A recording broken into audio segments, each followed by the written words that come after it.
The night was supposed to be a gentle transition for Chief Daniel Brooks, a return to the rhythm of duty after weeks of reprieve. He had spent his vacation far from the relentless demands of his role as Greenfield's first black police chief, a position that carried not just the weight of leadership, but the burden of constant scrutiny. For years, he'd navigated the tightrope of proving his competence, his impartiality, his unshakable resolve to uphold justice in a town that often whispered doubts behind his back.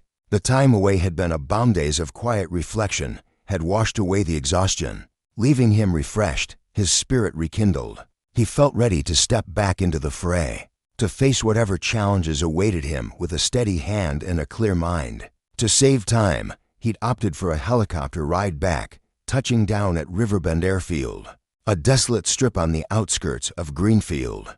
The place was a relic, its cracked tarmac and rusted signs swallowed by encroaching weeds, a stark contrast to the bustling energy of the city he'd left behind. As the helicopter's blades slowed to a stop, Brooks stepped onto the uneven ground, the cool evening air brushing against his face. The countryside sprawled endlessly around him, a patchwork of shadows under a sky streaked with the last embers of daylight. For a fleeting moment, he stood still, closing his eyes and inhaling deeply, letting the stillness seep into his bones. The rustle of leaves in the faint breeze was the only sound, a soft murmur against the silence. It was a rare, precious pause, a chance to linger in a world untainted by the expectations that defined his every move. But that peace shattered as quickly as it had settled. The distant growl of another engine sliced through the quiet, pulling Brooks from his reverie. He opened his eyes, squinting against the dimming light as a second helicopter descended, its harsh beams cutting through the twilight like a predator's gaze. His brow creased with confusion. Riverbend was a ghost of an airstrip, rarely used and certainly not scheduled for rivals tonight. He'd been assured he'd have the place to himself. The aircraft landed with a jolt some 30 yards away, kicking up dust that swirled in the fading glow. Brooks watched, curiosity tinged with a flicker of unease, as the figures emerged from the cockpit. They wore police uniforms, the familiar navy blue catching the sparse light, but their faces were strangers to him. He waited, expecting them to approach, to offer a nod or a greeting, some sign of recognition for the man who led their department. Instead, they lingered near their helicopter, their postures stiff, their voices low as they exchanged words he couldn't catch. The taller of the two, a broad-shouldered man with a jaw set like stone, swept his eyes over the airfield, barely acknowledging Brooks' presence. The shorter one, weary and tense, stood with his hands on his hips, his expression unreadable in the growing dark. Brooks felt a prickle of irritation. He cleared his throat, stepping forward with measured calm. "Evening, officers," he said, his voice carrying a blend of authority and ease, a tone he'd perfected over years of diffusing tension. The tall officer turned his head, his eyes narrowing as they landed on Brooks. "What are you doing here?" he asked, his words sharp, edged with a hostility that caught Brooks off guard. The question wasn't an inquiry, it was a challenge, delivered with a sneer that made Brooks' stomach tighten. He straightened, keeping his composure intact despite the sting of the man's tone. "Just returning from a trip," he replied, nodding toward his helicopter. "I'm Chief Daniel Brooks. I run the police department in town." His words were steady, deliberate, an anchor against the unease creeping up his spine. For a moment, the two officers froze, their eyes locking in a silent exchange. The taller one's lips twitched, curling into a smirk that dripped with mockery. "Chief of police," he drawled, his voice thick with sarcasm. "Funny, I don't think I've seen you around here before." The shorter officer shifted his weight, his hard gaze flicking over Brooks as if sizing him up. There was no warmth, no deference, just a cold skepticism that hung heavy in the air. Brooks felt the familiar weight of disbelief, a shadow he'd faced too many times before. But this was different. This wasn't doubt born of ignorance. It was defiance, raw and deliberate. He took a slow breath, steadying the flicker of anger that sparked in his chest. He'd dealt with disrespect before, quiet slights, murmured doubts, but the venom in these men's eyes was something else entirely. "I'm not asking for your permission to be here," he said, his tone firm but controlled, a quiet assertion of the authority he'd earned. I'm just letting you know who I am. Now, if you'll excuse me, I'd like to get back to my department." He turned slightly, reaching for his bag, but the shorter officer stepped forward, his boots crunching against the gravel. "You're not going anywhere," he snapped, his voice icy, "until we know exactly what's going on here." Brooks paused, his hand hovering over the bag's strap. The air thickened with tension, a palpable shift that set his instincts ablaze. He turned back to face them, his patience fraying but his resolve unshaken. "Look," he began, forcing a note of professionalism into his voice, "there's obviously a misunderstanding. I'm Chief Brooks. If you need to verify that, feel free to call the department." But the words barely landed before the taller officer let out a harsh chuckle, a sound that grated like metal on stone. "Chief Brooks, huh?" he sneered, stepping closer, his bulk casting a shadow over the cracked tarmac. "Well, Chief, you're not in charge out here." The words hit like a slap, sharp and deliberate. Brooks' jaw tightened, his mind racing as he registered the full weight of their defiance. These weren't just officers questioning his identity, they were challenging his very existence, stripping away the authority he'd fought to build. He could feel the heat rising in his chest, the slow burn of outrage at their audacity. But he tamped it down, locking eyes with the taller man. "I'm not here to cause trouble," he said, his voice low and even, a thread of steel running through it. "I just want to get back to town and do my job." But they weren't listening. The two men closed in, their faces hardening into masks of contempt. The taller officer's eyes glinted with a cold, unyielding hostility, his posture radiating menace. "Maybe you didn't hear us," he said, his tone dropping to a dangerous whisper. "We asked what you're doing here. Don't feed us that chief of police bullshit.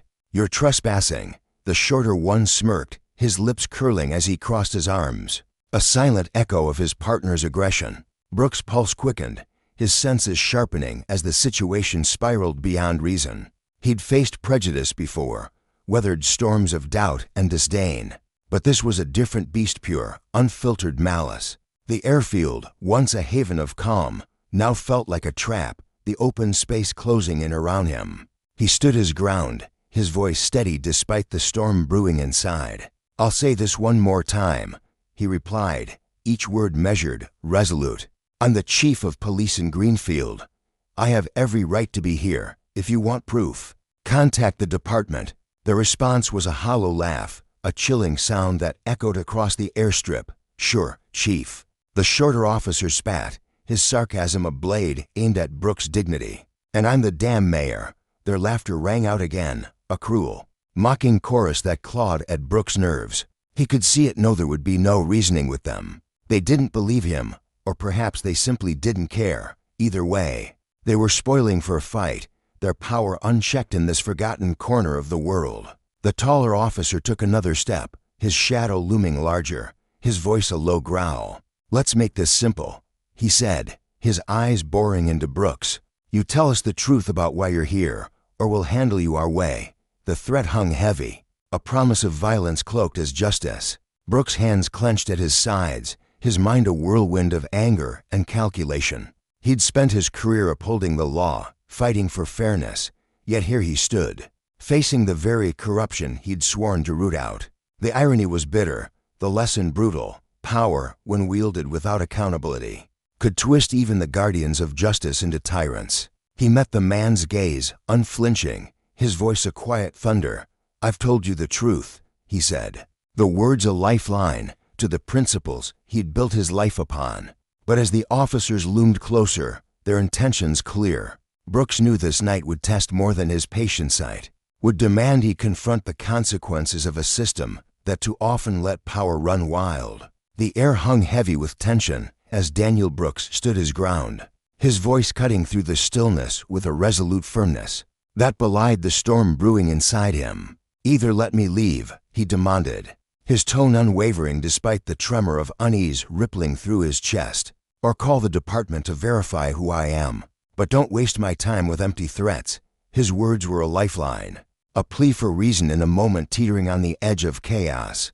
But the officers before him, men clad in the uniforms of law, men he'd once trusted as his own, didn't flinch. Instead, their faces contorted, shifting from smug, mocking amusement to something darker, something feral.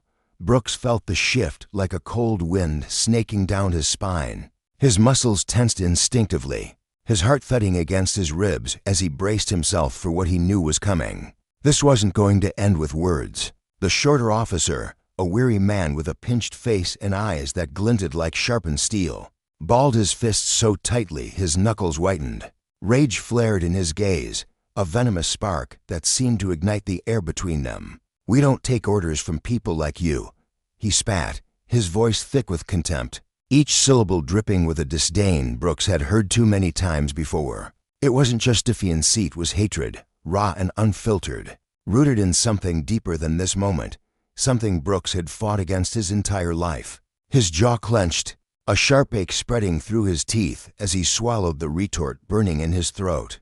He knew what they meant by people like you, the unspoken prejudice, the weight of their scorn pressing against him like a physical force. It was a wound he'd carried for years, one he'd learned to endure. But here, in this desolate airstrip, under the vast, uncaring sky, it cut deeper than ever. Brooks wasn't just any man, was their chief. A leader who'd clawed his way through obstacles and disrespect to earn his position. He couldn't let this spiral further. Couldn't let their taunts drag him into the abyss they so clearly wanted him to fall into. "Enough," he said, his voice steady as granite despite the fire raging in his chest. "I'm leaving." "Step aside." He took a step forward, his boots scuffing against the cracked concrete. But the officers didn't budge. The shorter one planted himself like a wall, his stance rigid, his breath coming in short, angry bursts. The taller officer, lean and sinewy with a predator's grace, began to circle round Brooks, his movements slow and deliberate, trapping Brooks between them like prey cornered in the wild. Their eyes gleamed with a cruel satisfaction that turned Brooks' stomach a look that promised pain, not just for now, but for every slight they imagined he'd inflicted by simply existing as he was. "You're not going anywhere," the taller one said, his voice low and menacing, a growl that seemed to rumble from the depths of his chest. "Not until we're done with you." Brooks' pulse quickened, hammering in his ears as the reality of his situation sank in. He was surrounded, outnumbered, and despite the badge he wore, despite the authority he'd spent years building, out here he was vulnerable. The airstrip stretched around him, an endless expanse of cold concrete and shadow, the dim lights of his helicopter flickering in the distance like a fading hope. These men, his subordinates, weren't just defying him, they were relishing the chance to tear him down. Their hostility had morphed from jeering words into a tangible threat, a storm of violence gathering strength with every passing second. Brooks' mind raced, searching for an escape, but his heart sank as he saw the shorter officer's lips curl into a sneer. "Think you're so high and mighty, don't you?" the man taunted, his voice sharp and biting, slicing through the night air. "Think we should just let you waltz out of here?" Brooks' frustration boiled beneath his calm exterior, a molten current threatening to erupt. He'd faced prejudice before, whispers behind his back, doors slammed in his face, but this was different. These men didn't see him as their chief, as a man who'd earned their respect through blood and sweat. They saw him as a target, someone they could strip bare of dignity, someone they could break. "You don't want to do this," Brooks warned, his voice hardening, a steel edge cutting through his fear. "Walk away while you still can." It was a plea masked as a command, a last chance for them to turn back from the precipice. But his words were wind against stone. The taller officer's grin widened, a cold, merciless slash across his face that sent a shiver racing down Brooks' spine. "Oh, I think we do," he said, his tone thick with malice, each word laced with a hunger for retribution Brooks didn't deserve. "I think we've been waiting for this chance for a long time." Before Brooks could brace himself, the first strike came a blur of motion as the shorter officer's fist slammed into his jaw. Pain exploded across his face, a white-hot burst that sent him staggering back, his boots scraping against the concrete. He tasted blood, sharp and metallic, flooding his mouth as he fought to keep his balance. His mind reeled, struggling to process the betrayal unfolding before him. He raised a hand, a feeble shield against the onslaught, but they weren't done. The taller officer lunged forward, seizing Brooks by the collar with a grip like iron. He yanked Brooks close, his breath hot and sour against Brooks' face. "Think you're tough," he sneered, his eyes boring into Brooks with a hatred so visceral it stole the air from his lungs. "We'll see just how tough you really are."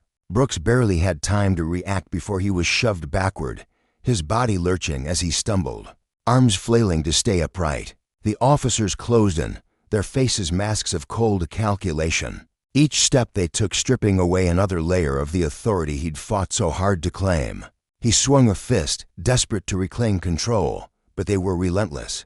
Their hatred poured out in a torrent of blowfists crashing against his ribs, his chest. His face each strike a thunderclap of pain that echoed through his bones. Brooks' strength ebbed, his vision blurring as blood trickled into his eyes. His breaths came in ragged gasps, the copper tang of blood mingling with the dust of the airstrip.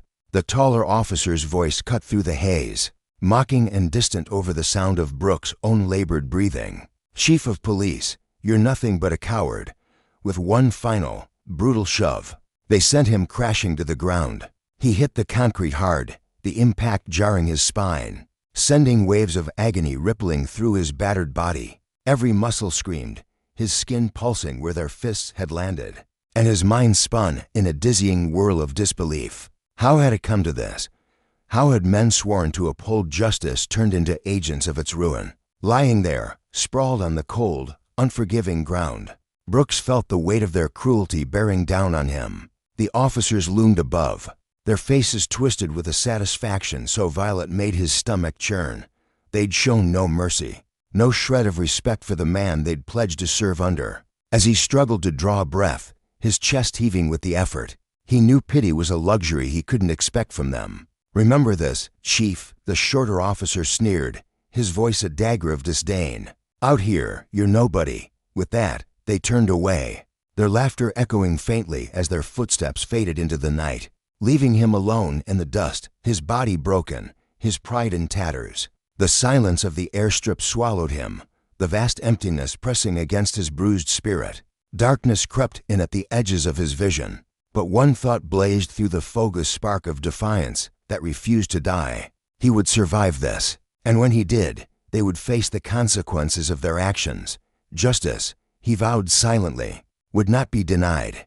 Daniel Brooks lay there for what felt like an eternity, the cold seeping into his bones, his jaw throbbing with a dull, relentless ache. His ribs burned with every shallow breath, and the taste of blood lingered, a bitter reminder of his defeat.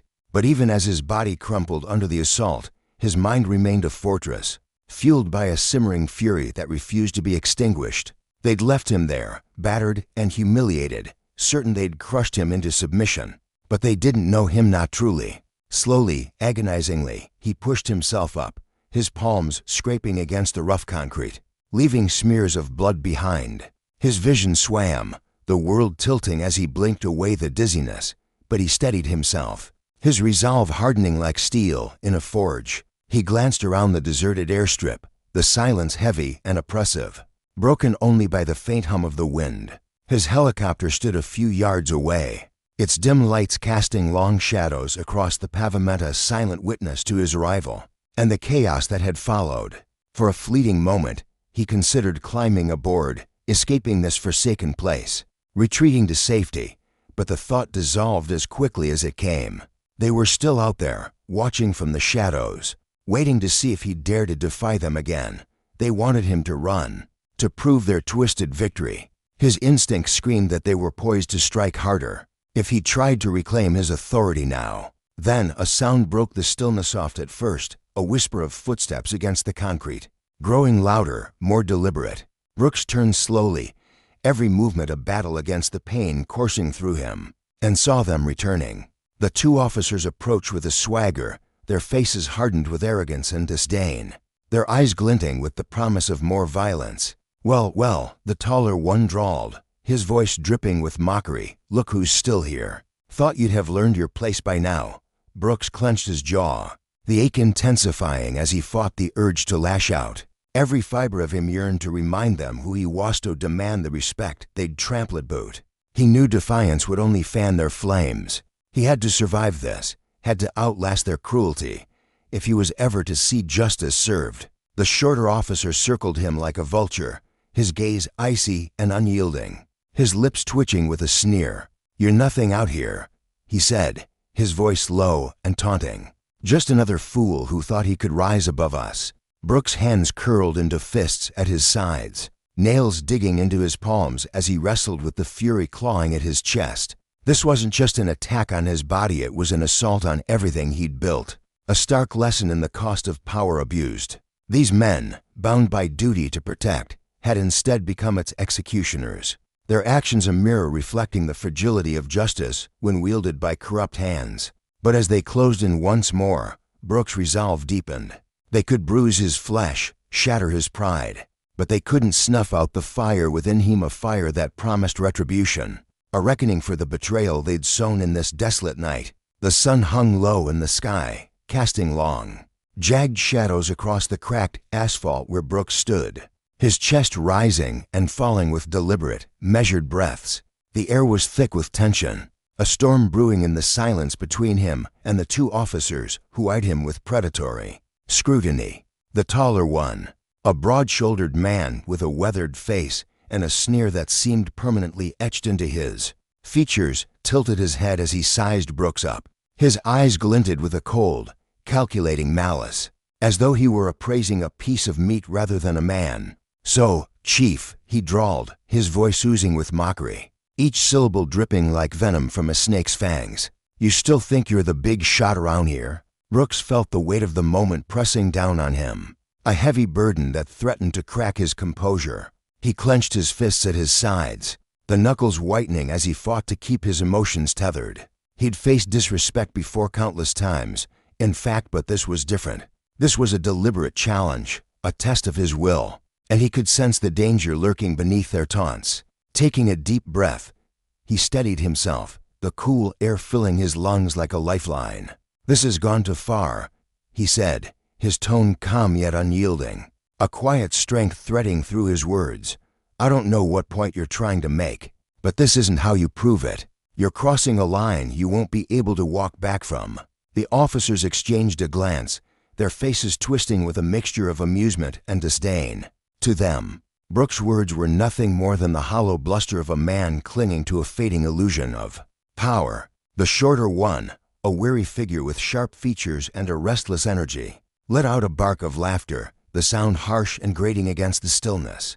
He shook his head, his lips curling into a sneer as he locked eyes with Brooks. "A line," he echoed, his voice thick with scorn. "The only line crossed here is you waltzing into our turf, acting like you're some kind of king. You think that badge makes you untouchable. That's your mistake, Chief." Inside, Brooks felt a flicker of frustration ignite, a spark that threatened to blaze into anger. His patience was fraying, thread by thread, but he couldn't let it snap, not yet.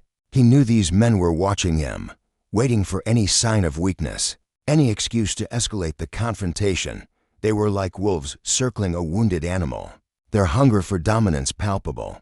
He forced himself to remain steady, his gaze unwavering as he met their stares. "This isn't about who's better," he replied, his voice even and deliberate, each word chosen with care. "It's about respect, something you just seem to have forgotten the meaning of." The air grew heavier, his statement hanging between them like a gauntlet thrown down in challenge. The shorter officer's expression darkened, his eyes narrowing into slits as a storm of fury brewed behind them. He took a step forward, his boots scuffing against the pavement, his body taut with barely restrained aggression. "Respect," he spat, the word laced with venom, his tone icy and menacing. "You think we owe you respect just because you've got that shiny little badge pinned to your chest? You think that makes you more than us?" His voice trembled with rage, and Brooks could see the muscles in his jaw twitching, the man's pride wounded by the implication that he was somehow lesser. Brooks held his ground, his heart thudding steadily in his chest despite the electric tension crackling around them. He knew he was treading dangerous waters, that every word he spoke was a tightrope walk over a pit of vipers. But he wouldn't back down, not now, not ever. "I earned my place," he said, his voice firm, a quiet authority underscoring his resolve. "Just like you earned yours. But that doesn't give you the right to throw your weight around like this. Power doesn't mean you get to trample over everyone else." The taller officer's face contorted with fury, his fists clenching so tightly that the veins in his forearms bulged. For a fleeting moment, Brooks thought he saw a flicker of hesitation in the man's eyes, a crack in his bravado as though he might reconsider. But then, like a dam bursting under pressure, the officer's restraint shattered. With a sudden, explosive lunge, he shoved Brooks with both hands, the force sending him stumbling backward, his boots scraping against the rough ground. "You think you can stand there and lecture us?"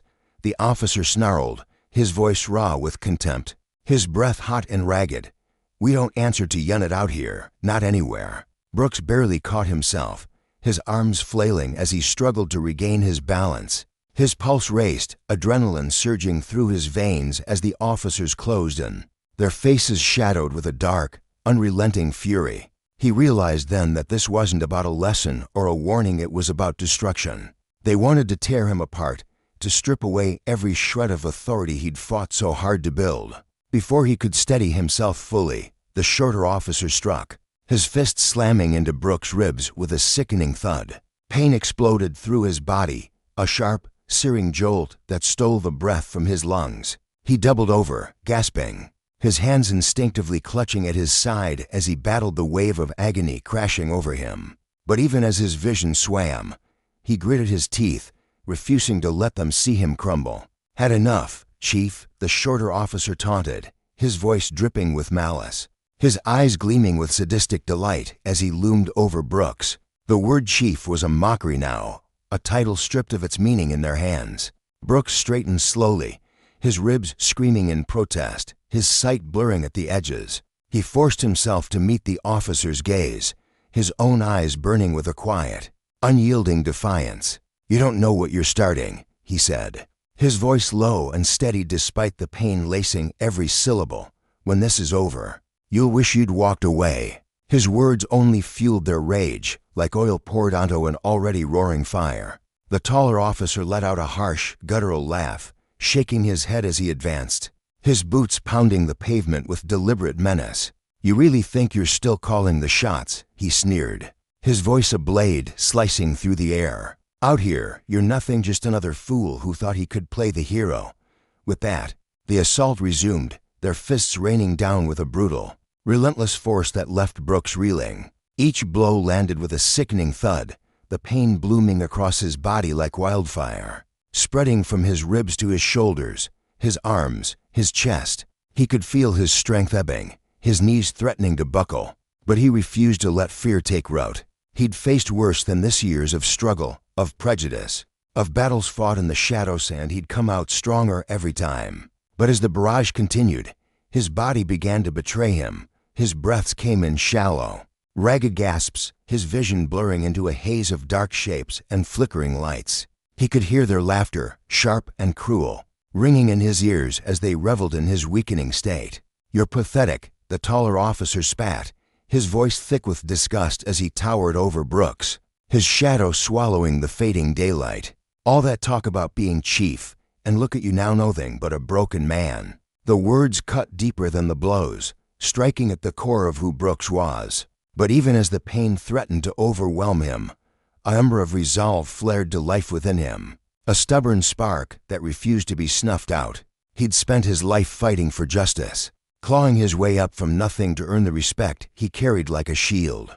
These men, with their twisted sense of power, couldn't take that from him no matter how hard they tried. Summoning every ounce of strength he had left, Brooks pushed himself up, his body trembling with the effort. His arm throbbed, his ribs ached, but he forced himself to sit upright, his gaze locking onto theirs with a quiet, steely determination. "You're making a mistake," he rasped, his voice barely above a whisper but heavy with conviction. "You'll regret this, he promise you that." The officers paused, their expressions shifting from gleeful cruelty to a flicker of irritation. The taller one's jaw tightened, his hand drifting to the baton at his belt, fingers curling around the grip with a slow, deliberate menace. "Oh, we'll see about that," he said, his voice a low growl, dangerous and unyielding. "But for now, you're going to learn where you belong." With a swift, vicious motion, he yanked the baton free and swung it down, the weapon slicing through the air with a whistle before crashing into Brooks' arm. A sickening crack shattered the silence, the sound raw and visceral, and Brooks couldn't hold back the cry that tore from his throat. Pain erupted, white-hot and blinding, racing up his arm and threatening to drag him into darkness. He clutched the injured limb, his breaths coming in shallow, desperate bursts as he fought to stay conscious, the world tilting around him. The officers stood over him, their faces alight with twisted satisfaction as they drank in his suffering. They'd broken his body, stripped him of his dignity, reduced him to a crumpled figure on the ground, and they savored every second of it. The shorter one crouched down, his voice a cold, taunting whisper as he leaned in close. "Remember this, Chief," he sneered, his breath hot against Brooks' ear. "This is what happens when you think you're above us." Brooks' heart sank as their attention shifted, their boots crunching against the gravel as they turned toward his helicopter. The machine gleamed faintly in the dying light, its sleek lines a testament to years of hard work, a symbol of everything he'd built.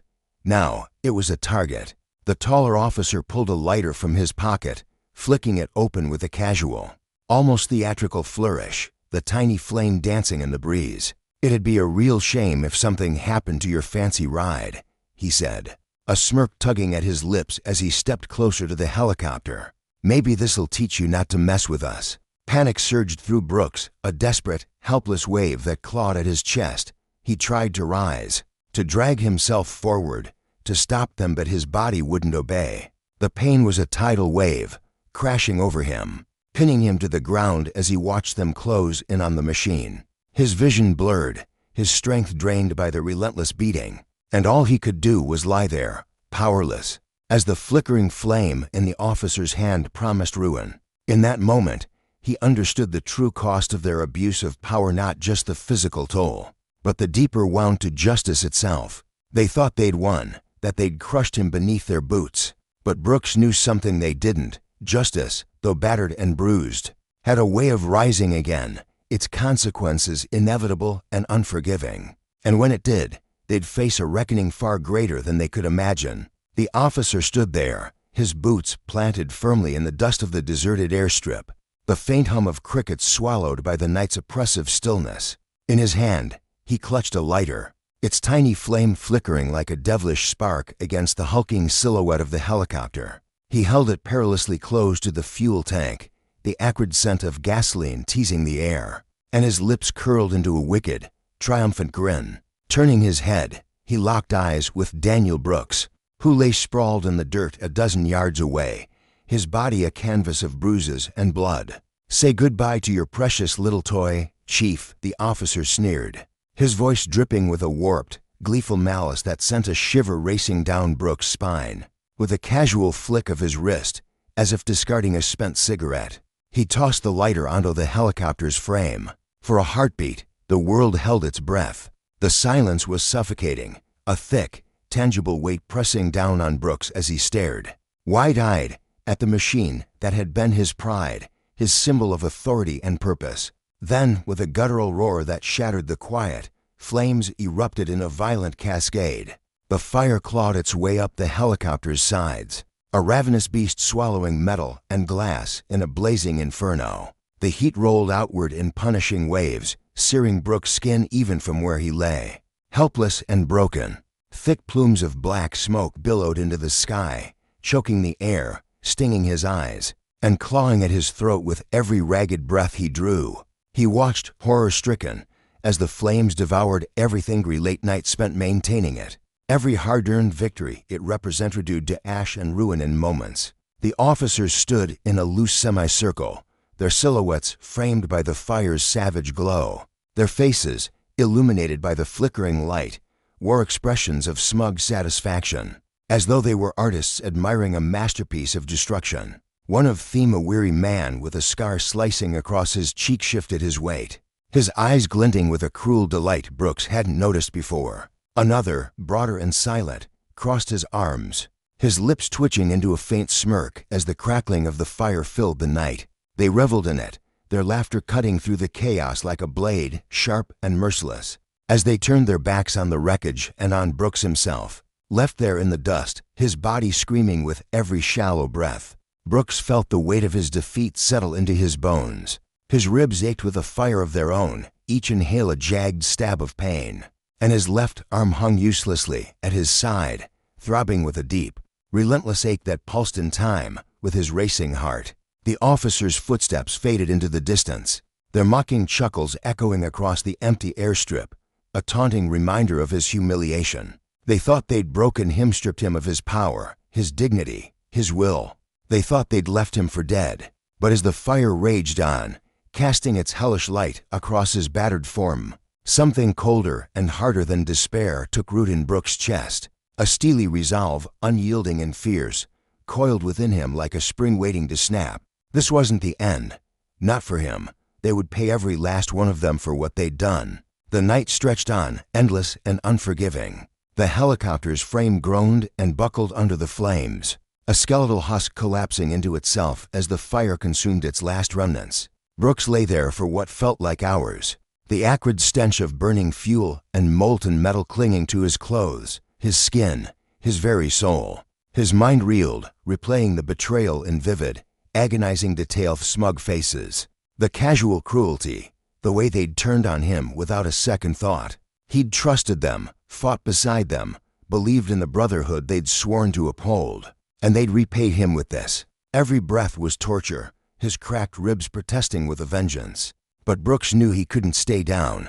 Not here, not like this. With a groan that tore from his throat, he forced himself onto his knees, the world tilting wildly round him. Pain exploded behind his eyes, a white-hot flare that threatened to drag him back into the dirt. And his vision swam as dizziness clawed at his senses. His mind screamed at him to stop, to surrender to the darkness creeping in at the edges, to let it swallow him whole and end the suffering. But Brooks clenched his jaw, his teeth grinding together until his head throbbed, and planted his good hand into the earth. The cool, gritty soil anchored him as he pushed, dragging himself upright inch by agonizing inch. He stood at last, swaying like a sapling in a storm, his legs trembling beneath him. The airstrip stretched out in every direction, a desolate expanse of cracked asphalt and whispering shadows, with no sign of help, no flicker of life beyond the distant hum of the fire's dying embers.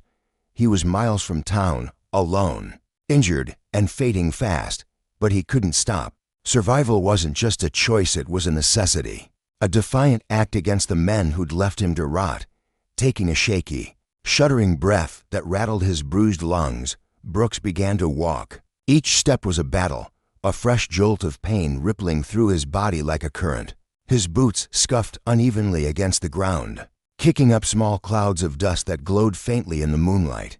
Exhaustion pressed down on him, a leaden weight that begged him to collapse, to curl up in the dirt and let the night claim him. But he refused. His mind latched onto a single, unshakable truth. He would live. He had to. The officers had underestimated him, discarded him as if he were nothing more than a broken tool. They didn't know the fire that burned in him, the strength forged through years of struggle against poverty, against doubt, against a world that had tried to keep him small. This wouldn't be the thing that broke him. The darkness played tricks on his weary mind. Shadows twisted into grotesque, shape-shaking figures that loomed and vanished, mocking his faltering steps. The rustle of leaves in the faint breeze became whispers, cruel and insidious, taunting him with echoes of the officer's laughter. He shook his head, trying to banish the fog clouding his thoughts, but it clung to him like damp cloth, heavy and suffocating. His strength ebbed with every labored step, his body teetering on the edge of collapse. He stumbled, catching himself just before he fell, and pressed a trembling hand to his side. Where the pain was sharpest, he couldn't go on much longer, but he couldn't stop either. Then, after what felt like an eternity of torment, a faint glow pierced the horizon. The dim lights of Greenfield shimmered through the blackness, fragile and distant, but real. Relief crashed over him, a tidal wave that dulled the agony for a fleeting moment, and Brooks nearly sobbed with gratitude. He quickened his pace, ignoring the way his body shrieked in protest. Each step a desperate lunge towards salvation. The road widened as he drew closer, the dense trees thinning to reveal the familiar outlines of building shops with darkened windows, homes with porch lights flickering like beacons.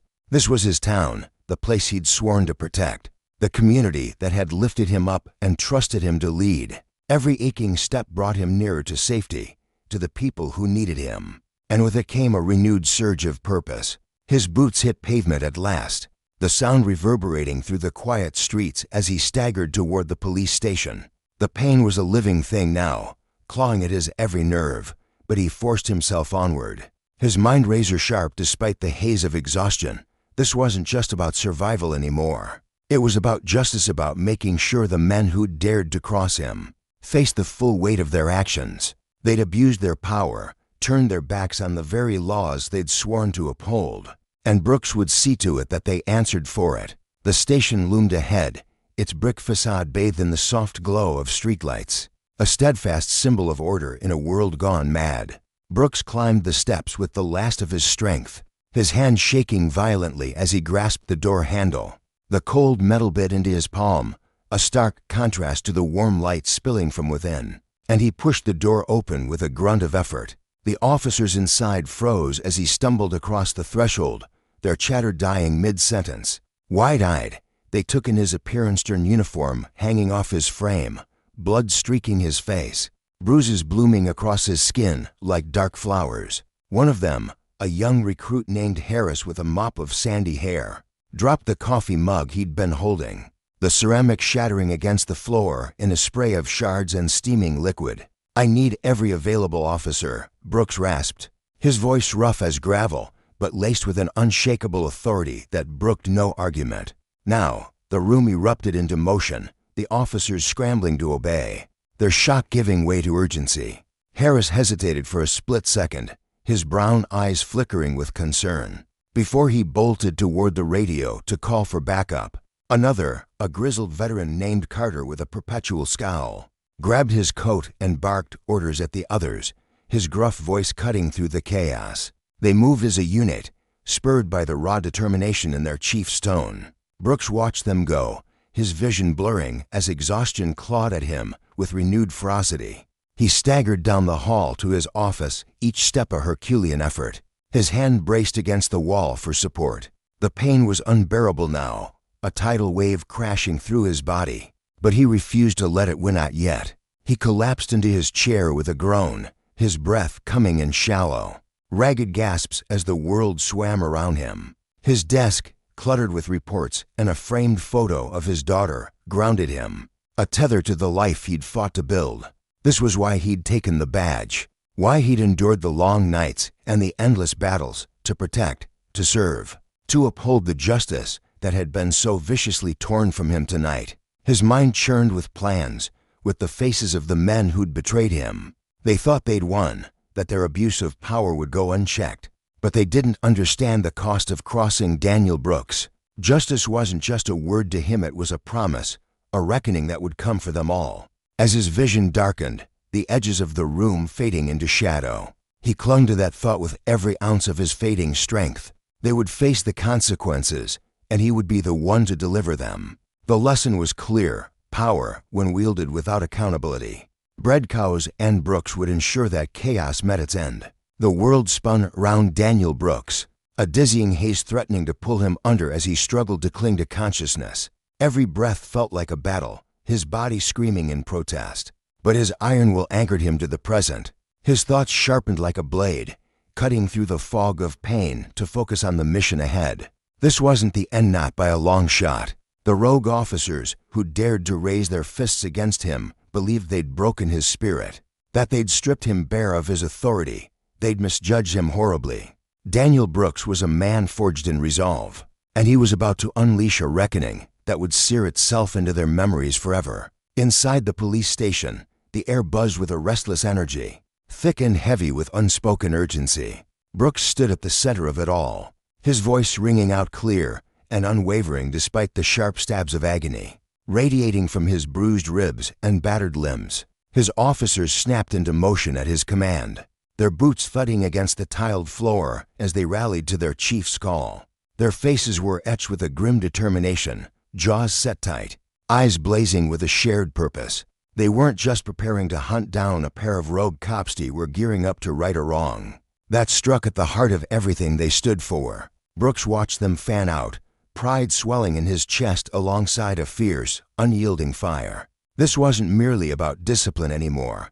It was personal, a wound that demanded justice. No one questioned him. They didn't need to. The evidence of betrayal was written across his body, blood seeping through his torn shirt, staining the fabric a deep crimson, bruises blooming like dark flowers across his jaw and cheekbones, exhaustion carving deep lines into his weathered face. His officers saw it all and understood. Something unspeakable had happened, something that shattered the unspoken code of loyalty they all lived by. They knew their chief wasn't a man to be trifled with, not someone who'd let such an affront slide. His orders were simple, delivered with a steely calm: track down the traitors, haul them back, and make them face the consequences of their actions. In a matter of minutes, the station erupted into organized chaos. Patrol cars roared to life, their engines growling as they peeled out of the lot, red and blue lights slicing through the twilight like warning beacons. The vehicles scattered across the town and spilled into the sprawling countryside beyond,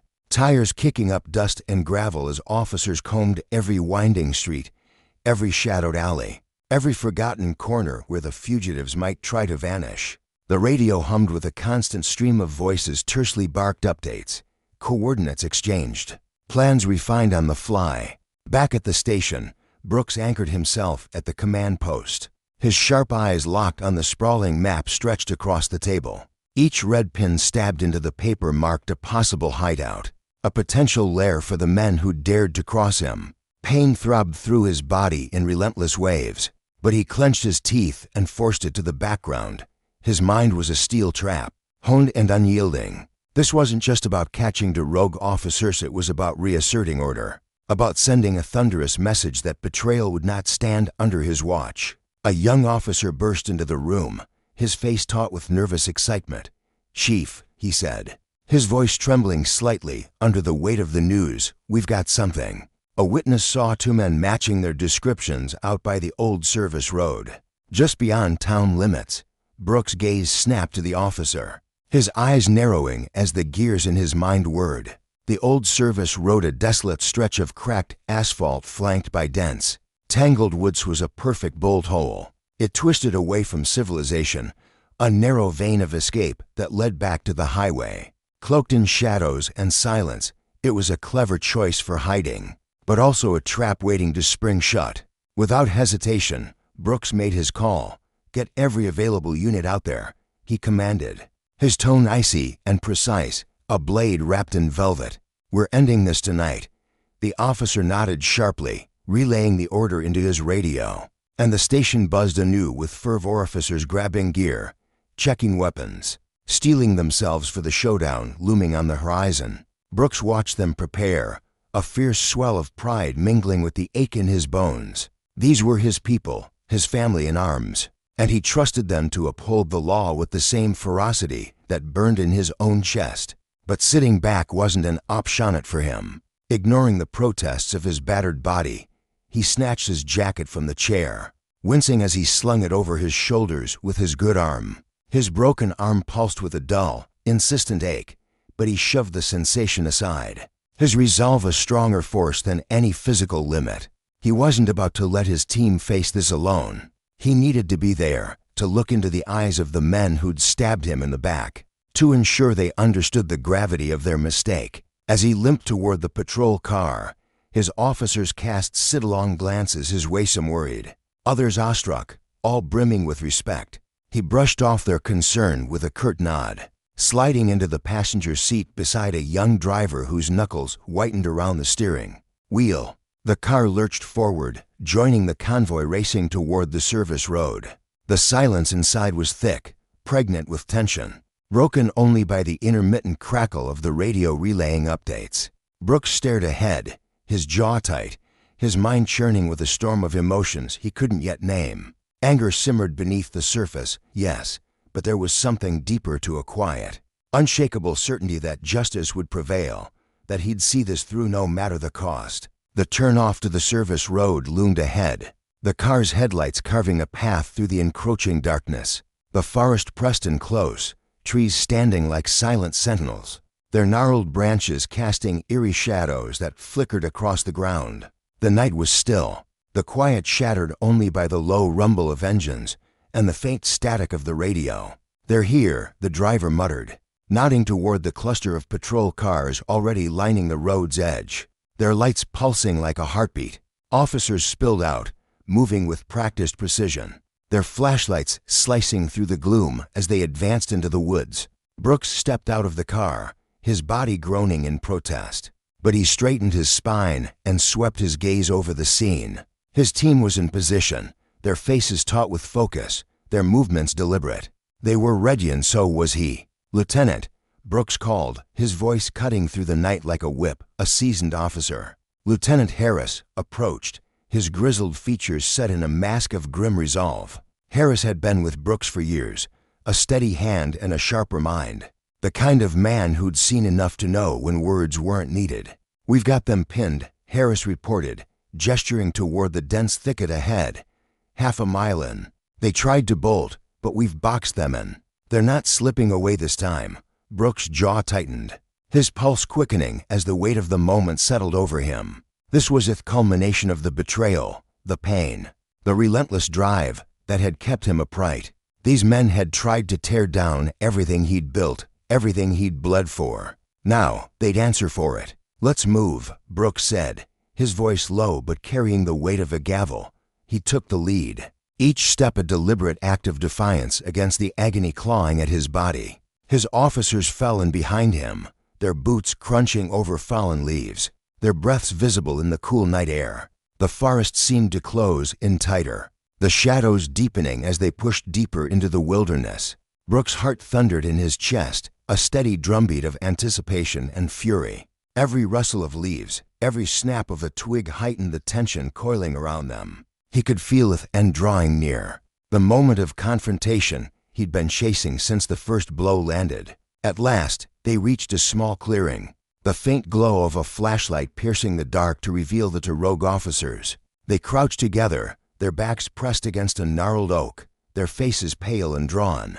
The bravado they'd worn like armor had melted away, replaced by raw, unfiltered fear as they realized the net had closed around them. Their eyes darted wildly, searching for an escape that didn't exist, their breaths coming in shallow gasps. Brooks stepped forward, his presence towering despite his injuries, his gaze locking onto theirs with a cold, unyielding intensity.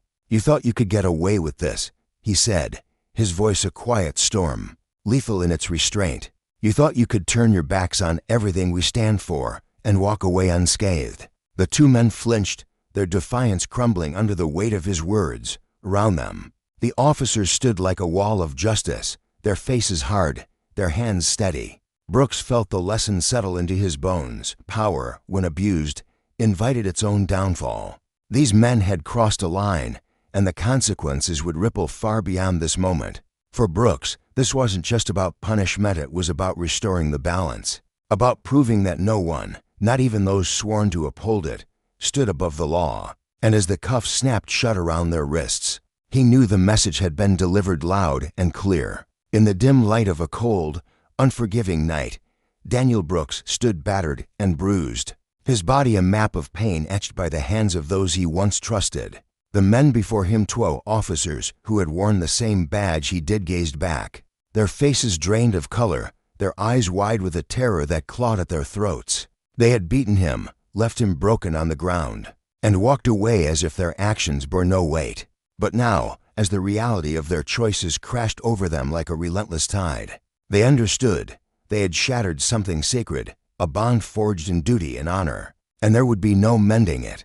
The air around them grew thick with the stench of their fear, a bitter tang that mingled with the metallic taste of blood on Brooks' lips. One of them, a weary man named Harris with sweat beading on his forehead, opened his mouth to speak. His voice trembled, a fragile thread barely holding together. "Chief, please," he stammered, his hands twitching as if he could grasp some shred of mercy from the air. "We didn't mean Toit got out of hand. But Brooks silenced him with a single glance, his eyes like shards of ice cutting through the pitiful excuse. The disdain in his voice was a blade, sharp and unyielding. "Save your breath," he said, each word dripping with contempt. "You made your choice when you raised your fists. Now you'll live with what comes next." Harris flinched as if struck, his shoulders slumping under the weight of his own shame, while his partner, a burly man named Carter, stared at the ground, unable to meet the chief's gaze. The cowardice in their silence screamed louder than any plea. Around them, the other officers moved with a quiet, practiced efficiency, their boots scuffing against the cracked pavement as they closed in. Their faces were stone masks, betraying no emotion as they snapped handcuffs around the wrists of the two disgraced men. The metallic click echoed in the stillness, a sound as final as a judge's gavel. Brooks watched it all unfold, his expression a fortress of restraint, though inside him churned a storm of relief and grim satisfaction. His chest heaved with a deep, shuddering breath, the ache in his ribs a constant reminder of the betrayal he'd endured. He had been pushed to the edge of what any man could bear, his body battered, his trust shredded, yet here he stood, unbroken in spirit, a pillar of resolve rising from the wreckage. As they led Harris and Carter away, their heads bowed under the weight of their disgrace, Brooks felt the night's burden settle over him like a heavy coat. This wasn't the end, he knew. There would be more fights, more tests of his will, but he had faced the abyss and emerged stronger. He was ready. Back at the station, Brooks sank into the chair behind his desk, the worn leather creaking under his weight. Every muscle in his body screamed in protest, the bruises blooming across his skin a testament to the brutality he'd survived. Yet beneath the throbbing pain pulsed a quiet triumph, a fire that burned brighter with every beat of his heart. Seeing those men dragged in, their arrogance stripped away, their heads hung low in defeat, it was a balm to his wounds, a tangible proof of justice served. The murmur of voices drifted through the closed door of his office, a low hum of shock and unease as his team grappled with the night's events. The air in the station felt heavy, saturated with the gravity of what had transpired, and Brooks knew this moment would ripple far beyond these walls. This wasn't just about two rogue officers who thought they could wield power like a weapon. It was about the soul of the department, the unspoken line that separated right from wrong, honor from corruption. He would make damn sure that line held firm. A sharp knock broke the stillness, and Lieutenant Andrews stepped inside, his broad frame filling the doorway. His face was a canvas of exhaustion and concern, the lines around his eyes deepening as he took in the sight of his chief, bruised, bloodied, but unbowed. Andrews' gaze lingered on the cuts marring Brooks' face, a silent question flickering in his dark eyes, but he didn't voice it. Instead, he spoke softly, his tone steady despite the weight behind it. "Chief, everyone's gathered in the briefing room. They're waiting for you." Brooks nodded, a spark of determination flaring within him. This was his chance, the moment he'd been steeling himself for, a chance to face his team, to lay bare the betrayal that had stained their ranks, and to forge a path forward. He rose slowly, his body groaning with every movement, the pain a dull roar he forced himself to ignore. Andrews stepped forward, his hand hovering as if to offer support, but Brooks waved him off with a sharp gesture. He'd crawled through hell tonight. He'd walk into that room on his own defeat. The hallway stretched before him, lined with officers who turned to watch as he passed. Their faces were a gallery of emotion, shock at his battered state, anger at the betrayal, and a quiet, grudging respect for the man who refused to break. Word had spread like wildfire through the station, whispers of the assault weaving a thread of tension through the air. They all knew what had happened, understood the stakes. This wasn't just a personal attack on their chief. It was an assault on everything they stood for, trust that bound them, the duty they owed to the town beyond these walls. Brooks felt their eyes on him, heavy and expectant, as he pushed open the door to the briefing room. A hush fell over the assembled officers, a wave of silence rolling through the cramped space as they turned to face him. Rows of chairs scraped against the linoleum floor, bodies shifting as every pair of eyes locked onto him. He stood at the front, his broad shoulders squared despite the ache that gnawed at his bones, and let the weight of the moment settle over them like a storm cloud. He scanned the room, meeting each gaze, some hardened with resolve, others flickering with uncertainty, and felt the fire in his chest blaze hotter. These were his people, his team, and he needed them to feel the same fury, the same unshakable conviction that drove him now. "I won't waste time with soft words," Brooks began, his voice low but resonant, cutting through the stillness like a blade. "What happened tonight wasn't just an attack on me. It was a betrayal of everything we've sworn to uphold." The words hung in the air, sharp and unyielding, and he saw them strike Holmes' holders stiffening, jaws tightening, a ripple of anger stirring the crowd. Two of our own thought they could stand above the law, he continued, his gaze sharpening as he remembered the fists crashing into him, the smug laughter that had echoed in the dark. They believed their badges gave them the right to humiliate, to dominate, to break me down and walk away unscathed. They thought they could strip me of my authority, silence my voice, and face no reckoning. He paused, letting the weight of his words sink into their bones. They were dead wrong. A murmur rose from the group, a low growl of shared outrage that vibrated through the room. Brooks could see it in their faces, the dawning realization that this was bigger than one night, bigger than one man. They had all taken the same oath, pledged their lives to serve and protect, and tonight that promise had been spat upon. "We're here to uphold justice," he said, his voice gaining strength, rising above the pain that clawed at his ribs, "not to twist it for our own ends. This town trusts us because we hold ourselves to a standard integrity, respect, a commitment to the values that built this department." He drew a deep breath, the ache flaring, but his resolve unshaken. "Those who can't live up to that standard don't belong here." A beat of silence followed, thick and charged, until Andrews stepped forward, his boots thudding softly against the floor. He gestured toward the back of the room, where Harris and Carter stood flanked by officers, their wrists bound in steel. The crowd turned as one, their gazes hardening into something cold and unforgiving as they took in the sight of the two men. Harris' face was a mask of pale terror, his eyes darting like a trapped animal's, while Carter's broad shoulders slumped, his head bowed as if he could hide from the judgment bearing down on him. Brooks locked eyes with them, his stare a frigid wall of contempt. "You're no longer part of this department," he said, his voice a hammer striking stone. "You'll never wear a badge again, and I'll make damn sure no agency in this country ever takes you in." Harris opened his mouth, his voice a shaky whimper. "Chief, please, you didn't mean," but Brooks cut him off with a look that could freeze fire, his tone glacial. "You thought you could act without consequence. That power made you untouchable. You were wrong. And now you'll pay the price." The room shifted, a wave of grim satisfaction rolling through the officers as they watched justice close its fist around the two men. Brooks turned back to the crowd, his voice rising with a fierce clarity. "These men believed they could betray the values we stand for. But as long as I'm chief, I won't let corruption, arrogance, or abuse take root here. This is our line in the sand. Cross it, and you'll face the same fate." The lesson hung heavy in the air, a stark reminder that power without accountability was a poison that Brooks would root out with every ounce of his being. He had survived the worst, and he'd emerged not just whole, but forged anew, ready to lead his department into a future where justice wasn't just a word, but a promise kept. In the heart of a sleepy little town, where the streets wound lazily under the glow of flickering streetlights, Rusty's bar stood as a weathered relic of simpler times.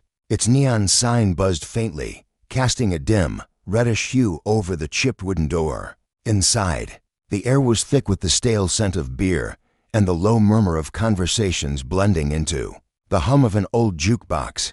On this particular evening, the bar was quieter than usual, the kind of stillness that felt heavy with unspoken tension. Sam Collins, a veteran cop whose face bore the deep lines of a life spent chasing shadows, slouched against the bar, his thick fingers curled around a hefty glass of beer, the amber liquid sloshing slightly as he raised it to his lips. His eyes, clouded with a mix of exhaustion and too much alcohol, darted around the room with a restless, simmering edge.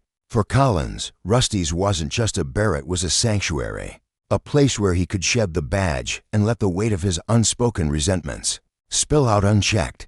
Collins had been on the force for over 2 decades, a man hardened by the grind of the job and the quiet bitterness that had taken root in his soul. Beneath his gruff exterior, he harbored a tangled knot of prejudices he never voiced aloud, at least. Not sober. The alcohol loosened something in him, though, stripping away the thin veneer of civility he wore during daylight hours. Tonight, that darkness flickered in his gaze, a nameless anger fueled by the drinks and a deep-seated disdain he couldn't quite explain.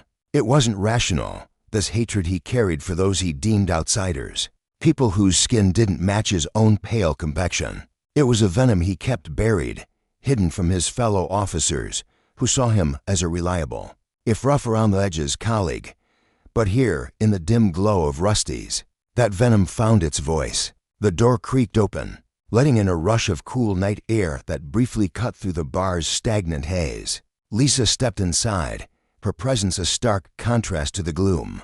She was young, barely into her 20s, with honey-toned skin that seemed to catch the faint light and a petite frame that belied the quiet strength in her posture. Her bright smile lit up her face as she scanned the room, searching for the familiar faces of her friends. She moved with an easy confidence, her steps light and purposeful, unaware of the storm brewing just a few feet away. Collins's eyes locked onto her the moment she crossed the threshold, his gaze narrowing as a flicker of unease twisted into something darker. To him, she didn't belong here, not in his bar, not in his space. The sight of her sparked something primal in him, a resentment he couldn't name but felt in his bones. Lisa paused near the bar, her smile faltering for just a moment as she sensed the weight of his stare. Shaking it off, she approached the counter, leaning in to ask the bartender for a soda. Her voice was soft but clear, cutting through the low drone of the room as she chatted briefly with the waiter, a lanky young man with nervous hands. She wanted something simple, something to sip while she waited for her friends. But Collins's presence loomed like a shadow she couldn't quite ignore. His eyes burned into her back, a hot, insistent pressure that made her shoulders tense. She told herself it was nothing, just the overactive imagination of a long day, and turned to head back to her table with the cold can in hand. But before she could take a step, his voice sliced through the quiet like a jagged blade. "Hey, girl!" Collins's shout echoed across the bar, rough and slurred. Drawing every pair of eyes in the room, Lisa froze, her breath catching as she turned to face him. He leaned forward, elbows planted on the bar, his beer-soaked breath wafting toward her in a sour wave, his lips twisted into a sneer, his bloodshot eyes glinting with contempt. "We don't sell soft drinks here, little girl," he drawled, his voice dripping with mockery. He shoved his glass of beer across the counter toward her, the liquid sloshing over the rim and pooling on the worn wood. "If you want to play, drink this." His smile was sharp, predatory, a challenge wrapped in cruelty. The bar fell into a stunned silence, the weight of his words hanging heavy in the air. Lisa's heart thudded in her chest, but she squared her shoulders, meeting his gaze with a steadiness that belied the tremor in her hands. "I don't drink beer," she said, her voice firm and unshaken despite the heat rising in her cheeks. "And I'm not here to play whatever game you think this is." She held his stare, refusing to let him see the flicker of fear that danced beneath her resolve. Around them, the other patrons shifted uncomfortably, their eyes darting between the young woman and the drunken cop. Some looked away, unwilling to tangle with a man who wore a badge, even one so clearly unraveling. Collins's smirk widened, but there was no warmth in it, only a cold, deliberate malice. "Oh, you've got guts, huh?" he said, his words slow and pointed, each one a jab meant to wound. "But let me tell you something, didn't come into a bar acting all high and mighty. You don't belong here." His voice grew louder, more belligerent, as if her defiance had lit a fuse he couldn't control. The room seemed to shrink under the force of his aggression, the air thick with tension. A few customers exchanged uneasy glances, their discomfort palpable, but no one dared step in. Collins was a fixture in this town, a man whose authority, however tarnished, still carried weight. Lisa's jaw tightened, but she kept her composure, her fingers gripping the soda can until the metal creaked faintly. "I'm not looking for trouble," she replied, her tone steady despite the anger flashing in her dark eyes. "I just came to meet my friends. So can you leave me alone?" Her words were a plea wrapped in steel, a quiet demand for the respect she knew she deserved. But to Collins, they were a spark to dry tinder. He barked out a laugh, harsh and guttural, the sound reverberating off the bar's peeling walls. Leave me alone," he mocked, his voice rising in pitch. "You think you can just waltz in here and do whatever you want?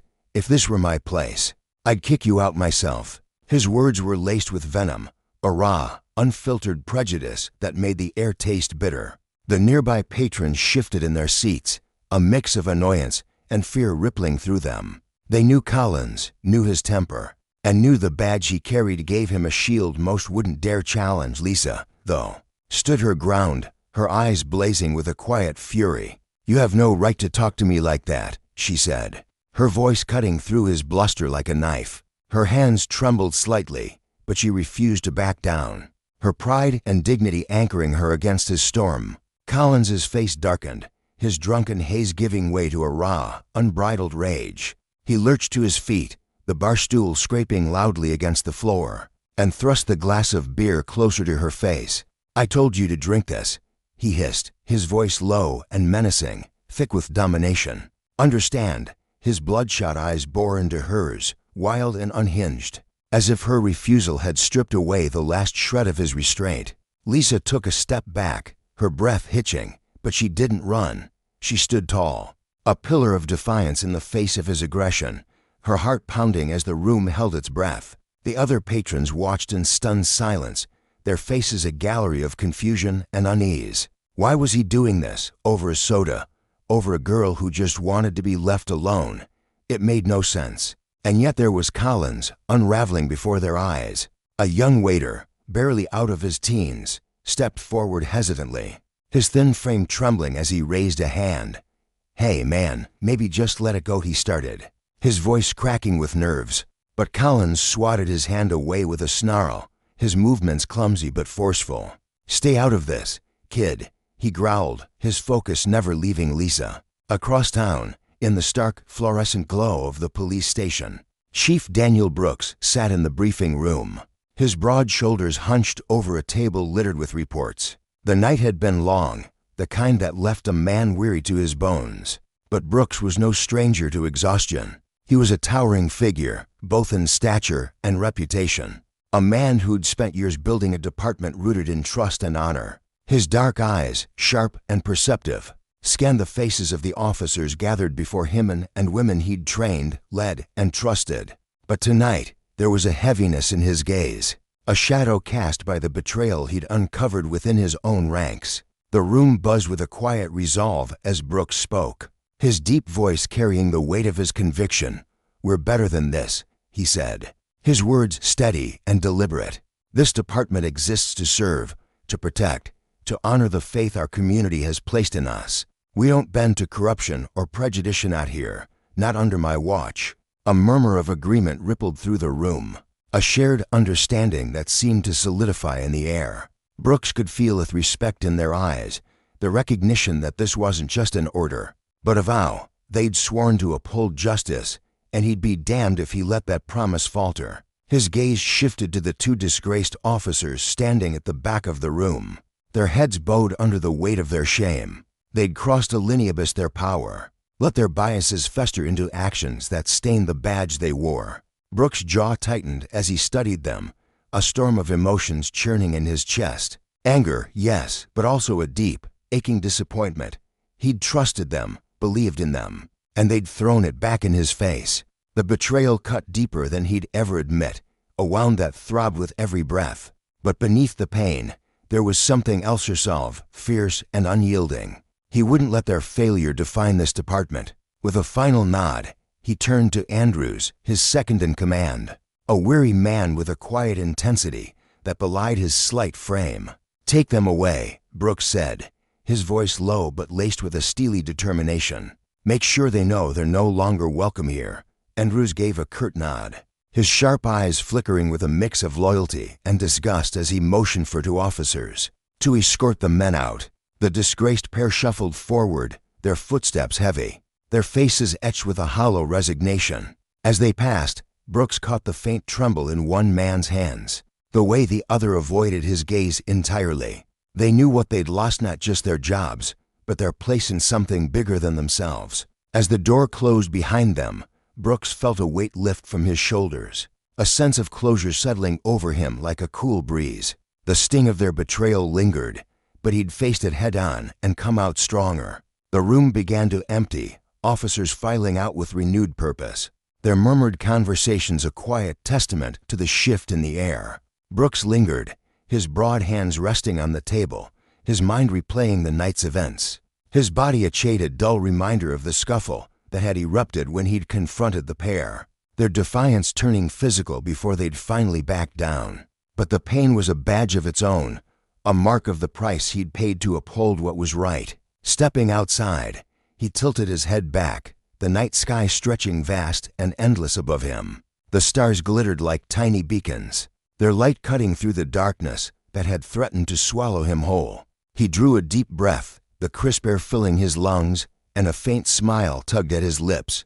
Peace settled over him, a quiet certainty that he'd done what mattered most. Justice had been served not just in the removal of those officers, but in the message it sent. He was unbroken, a pillar of strength forged in the fire of adversity, and he'd lead his department with an integrity that no one could shake. Back at Rusty's, the confrontation reached its breaking point. Lisa's refusal had pushed Collins too far, his drunken rage boiling over into action. He lunged forward, slamming the glass down on the bar and grabbing her arm, his grip bruising as he tried to force the beer into her hand. "Drink it," he roared, his voice a guttural snarl. The room erupted into patrons shouting, the waiter scrambling to intervene, and Lisa wrenching herself free with a cry of defiance. She stumbled back, her soda can hitting the floor with a sharp clatter, but she didn't falter. "You're a disgrace," she spat, her voice trembling with fury and fear, but loud enough to carry over the din. The bartender, a grizzled man named Rusty who'd seen his share of barroom brawls, finally stepped in, his voice booming over Collins's protests. "That's enough, Sam. Get out now." To regulars, burly men who'd been nursing their drinks in silence, rose to their feet, their faces set in grim determination. They grabbed Collins by the arms, dragging him toward the door as he bellowed curses and threats. Lisa stood trembling, her breath coming in sharp gasps, but her head held high as the bar settled back into an uneasy quiet. Word of the incident spread like wildfire, reaching the station by morning. Brooks arrived at Rusty's himself, his presence filling the small bar as he interviewed Lisa, the waiter, and the handful of witnesses who'd stayed to give statements. His face was a mask of controlled fury as he listened, his hands clenched into fists at his sides. Collins was hauled in, still reeking of beer and defiance, but the evidence was undeniable. The trial was swift years in prison, a sentence that felt both too light and too heavy, a stark reminder of the consequences of power wielded without restraint. For Brooks, it was another battle won, but the war was far from over. He knew the system was riddled with flaws, with men like Collins who hid behind their badges. But he also knew that change started with him, with leaders who refused to bow to corruption or silence. Lisa's courage, the quiet strength of the waiter who'd tried to help, the patrons who'd finally stood up, were sparks of hope in a world too often shadowed by injustice. And as Brooks walked back into the station, his steps firm and his purpose clear, he carried a lesson etched into his soul. Justice wasn't just a word, but a force built on resilience, accountability, and the unwavering refusal to let power corrupt what was right. In the dimly lit haze of Rusty's bar, the air hung heavy with the scent of stale beer and cigarette smoke. Lisa sat at a worn wooden table, her posture rigid yet composed, her dark eyes flickering with a quiet strength that belied the storm brewing around her. Across from her, Officer Sam Collins leaned forward, his broad frame casting a shadow over the table, his lips twisted into a defiant smirk, a gleam of arrogance dancing in his bloodshot eyes. He wasn't just a man in that moment, he was a force, drunk on liquor and the warped sense of power his badge afforded him. To him, this wasn't about a drink, it was about proving something, about bending the world to his will. And Young, black and unyielding, had unwittingly become his target. Lisa felt the weight of his stare, sharp and predatory, cutting through the low hum of the bar's chatter. She could sense his intent, the way he seemed to revel in making her uncomfortable, as if her mere existence challenged him. Her chest tightened with a mix of frustration and defiance, but she kept her voice steady, smooth as polished stone. "I will not drink beer," she said, each word deliberate. "And you can't force me to do anything I don't want to." Her refusal sliced through the air, a clean break in the tension that had been coiling tighter with every passing second. She met his gaze head on, her eyes blazing with a quiet fury she refused to let spill over. The bar seemed to hold its breath, The clink of glasses and murmurs of conversation faded into a thick, suffocating silence. Collins's face darkened, his intoxication fueling a rage that flared like a wildfire in his chest. To him, Lisa wasn't just a woman saying no, she was a symbol of everything he despised. A young black woman daring to stand against him. His hatred wasn't rational. It was a festering wound, raw and ugly, stoked by years of unchecked privilege. He curled his lip, his voice dripping with venom as he spat. "It seems you don't understand the situation here. Don't think you're so special that I can't touch you." His words were a threat, heavy and deliberate, and before Lisa could respond, he reached out, his meaty hand clamping onto her shoulder with bruising force. The pain shot through her like a jolt, but Lisa clenched her jaw, refusing to flinch. He shoved her down toward the chair beside him, his grip a silent command, "Submit." Her skin burned under his touch, and a surge of anger roared through her veins. But she wouldn't give him the satisfaction of seeing her break. "Hey, let go," she shouted, her voice ringing out sharp and clear. Cutting through the haze of the bar, she twisted in his grasp, her muscles straining as she fought to pull free. Around them, heads turned, patrons nursing their drinks, their eyes wide with a mix of shock and unease. Some shifted uncomfortably in their seats, their gazes darting between Lisa and Collins. But no one moved. Fear held them back, a collective paralysis born of cowardice and the unspoken power of Collins's uniform. Collins, though, found her resistance intoxicating. He threw his head back and laughed, a harsh, grating sound that echoed off the grimy walls. "Oh, you've got guts, girl," he sneered, his voice thick with mockery. "But let me tell you something, when the police tell you to do something, you'd better listen. Understand?" His amusement was a twisted thing, a mask for the fury simmering beneath. He leaned closer, his breath sour with alcohol, his presence suffocating. Lisa's heart pounded, but she refused to cower. Her eyes narrowed, flashing with a fire that matched his own. With a sudden burst of strength, she wrenched her shoulder free, shoving his hand away. "You may be a police officer," she said, her voice low and cutting, "but that doesn't give you the right to force people or humiliate them. You don't have that kind of power over me or anyone." Her words were a slap, bold and unapologetic, and they struck Collins where it hurt most, his pride. He was a man accustomed to obedience, to the way people shrank under his authority. And this defiance from a girl he saw as beneath him gnawed at him like a splinter under his skin. His face twisted into a sneer, and he leaned in closer, his voice dropping to a menacing whisper. "No authority, let me tell you. I've got more authority than you'll ever dream of." He snatched his beer from the table, raising it toward her in a mock toast. "Come on, don't be so uptight. Just have a drink with me, and I'll leave you alone." The offer was a lie, laced with a threat she could feel in her bones. His tone softened, but his eyes gleamed with malice, daring her to refuse again. Lisa shook her head, her resolve unshaken. "I already said no," she replied, her voice firm as iron. "I'm not someone you can bully or order around." Her defiance hung in the air, a challenge he couldn't ignore. Around them, the bar's patrons began to stir, their whispers growing louder as they exchanged uneasy glances. Collins's behavior was unraveling, a spectacle too blatant to ignore, yet still. No one stepped forward. An elderly woman at a nearby table clutched her glass tighter, her weathered face creased with worry. "That girl's got courage," she murmured to her companion, a grizzled man with a salt and pepper beard.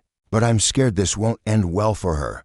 Her friend nodded, his eyes fixed on the scene, a flicker of shame in his silence. Collins's patience snapped. He slammed the beer down on the table, the glass wobbling precariously as he thrust it into Lisa's hand. "Drink it," he growled, his voice rising, "or you won't like what happens next." His threat was a hammer, blunt and brutal, meant to crush her will. Lisa's fingers closed around the glass, but her grip was steady, her chin lifted high. "I won't let you bully me," she said, her voice calm but unyielding. "Whoever you think you are, you can't force me to do anything." Her strength wasn't loud, it was a quiet, unshakable force, and it left Collins reeling. For a moment, admiration flickered in the eyes of a few onlookers. The elderly woman's lips twitched into a faint, proud smile, though her hands trembled. But Collins was beyond reason. He ripped the glass from her hand, his face flushed with rage. "Don't think you're anything special just because you've got a smart mouth," he roared, his voice booming through the bar. "People like you need to know their place." The words were a thunderclap, startling the room into silence. Glasses clinked nervously as patrons shrank back, the air thick with tension. Just then, the bar's door swung open, and Josh stepped inside, his lanky frame silhouetted against the neon glow of the street outside. His easy smile faded the instant he saw Lisa, her face taut with defiance, and Collins looming over her like a storm cloud. Josh had known Lisa since they were kids, their bond forged through years of shared laughter and quiet support. Now, his hazel eyes darkened with concern as he hurried toward her. Weaving through the scattered tables, "Lisa, what's going on?" he asked, his voice soft but edged with worry. He shot Collins a look of undisguised displeasure, his usual warmth replaced by a protective steel. Lisa exhaled, a wave of relief washing over her at the sight of her friend. "It's nothing," she said, her tone steady despite the chaos. "Just this guy who can't take no for an answer and thinks he can bully people because of his badge." She locked eyes with Collins, unflinching, her words a quiet accusation. Collins barely acknowledged Josh, his sneer widening. "Your friend, huh? Well, let's all have a drink then," he said, his sarcasm dripping like poison. Josh straightened, his jaw tightening, but he kept his composure. "Mr. Collins," he said, his voice polite yet firm, "I think you've had enough to drink. You should leave Lisa alone." It was a gentle push, but it carried weight, a warning wrapped in civility. Collins's lip curled, his defiance flaring anew. "Who the hell are you to tell me anything? Do you even know who I am?" His voice was a challenge, daring Josh to step further into the fray. Josh held his ground, his mind racing. He glanced at Lisa, her steady gaze anchoring him. Then back at Collins. He knew he had to end this, to pull Lisa out of this spiral before it spiraled further. "You might not know this," he said, his tone measured, "but Lisa's no ordinary girl. She's Mayor Harris's daughter." The words landed like a grenade, silencing the bar in an instant. Glasses froze mid-sip. Whispers died mid-breath. Collins blinked, his bravado faltering as the truth sank in. He looked at Lisa, then back at Josh, his mind struggling to catch up. His face shift mockery melting into shock, then dread. Lisa said nothing, her silence louder than any shout. Finally, she spoke, her voice calm but laced with power. "If you keep this up, you'll have to answer to my father, and he won't tolerate behavior like this." Collins swallowed hard, his bravado crumbling, his breathing grew shallow, the weight of her words pressing down on him. Mayor Harris wasn't just a name, he was a force, a man known for his integrity and his intolerance for injustice. Collins knew he'd overstepped, that his actions could unravel everything he'd built. Lisa and Josh turned to leave, their steps steady as they walked out into the cool night air, leaving Collins rooted to the spot. His eyes, once sharp with arrogance, now flickered with regret and a dawning fear. The power he'd wielded so carelessly had turned against him, a bitter lesson in its own right. By morning, the town buzzed with the story. Word of the confrontation at Rusty's spread like wildfire, whispered over coffee cups and shouted across fences. Some couldn't resist embellishing Collins had raged and abused the mayor's daughter, they said, painting Lisa as a quiet heroine wronged by a tyrant. The truth was simpler, but no less damning. In the mayor's office, Harris sat behind his broad oak desk, his face a mask of controlled fury. He was a father, yes, but also a man who'd spent his life fighting for fairness, against the very prejudice Collins embodied. When Collins was summoned, he shuffled in, his usual swagger gone, replaced by a nervous twitch in his hands. Harris fixed him with a steady gaze, his voice low but commanding. "Mr. Collins, I've heard you had an altercation with my daughter last night. I want your side of it." Collins stammered, his eyes darting to the floor. "Sir, it was a misunderstanding. I didn't know she was your daughter." Harris cut him off, his tone sharp. "So if she wasn't my daughter, you think you'd have the right to coerce and humiliate her? What you did wasn't just personal, it was an abuse of power, a betrayal of what that badge stands for." Collins shrank under the weight of the words, his excuses feeble. "I'd had too much to drink, sir. I didn't mean to go that far." Harris leaned forward, his eyes piercing. "So you admit you crossed a line?" Collins nodded, his voice barely a whisper. "Yes, I was wrong." Harris sat back, his silence heavy with judgment. This wasn't about revenge, it was about justice, about showing that no one, not even a man with a badge, could trample on another's rights without consequence. "Your actions were unacceptable," he said finally. "I'm reporting this to your superiors for a full investigation. No one's above the law at you. Not anyone." As Collins slunk out, the lesson lingered in the air. Power, when wielded without restraint, invited its own downfall. For Lisa, it was a victory born of courage. For Collins, a reckoning long overdue. The town watched, and in their whispers, a truth took root. Justice, though slow, would always find its mark. The air in the dimly lit town hall felt heavy, suffocating even, as Collins stood motionless. His broad shoulders slumped under the weight of the words that had just shattered his world. "From now on, you will no longer be a police officer in this town," Mayor Harris had declared, his voice slicing through the room like a blade, cold and unyielding. Collins' face drained of color, his skin turning ashen as the reality sank in.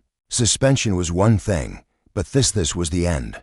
His job, his identity, the gleaming badge he'd pinned to his chest every morning with a swell of pride was all slipping away. His mind raced, a chaotic swirl of disbelief and dread. What would life even look like without the uniform, without the authority he'd wielded for years? He wanted to drop to his knees, to plead for a second chance, his throat tightening with desperation.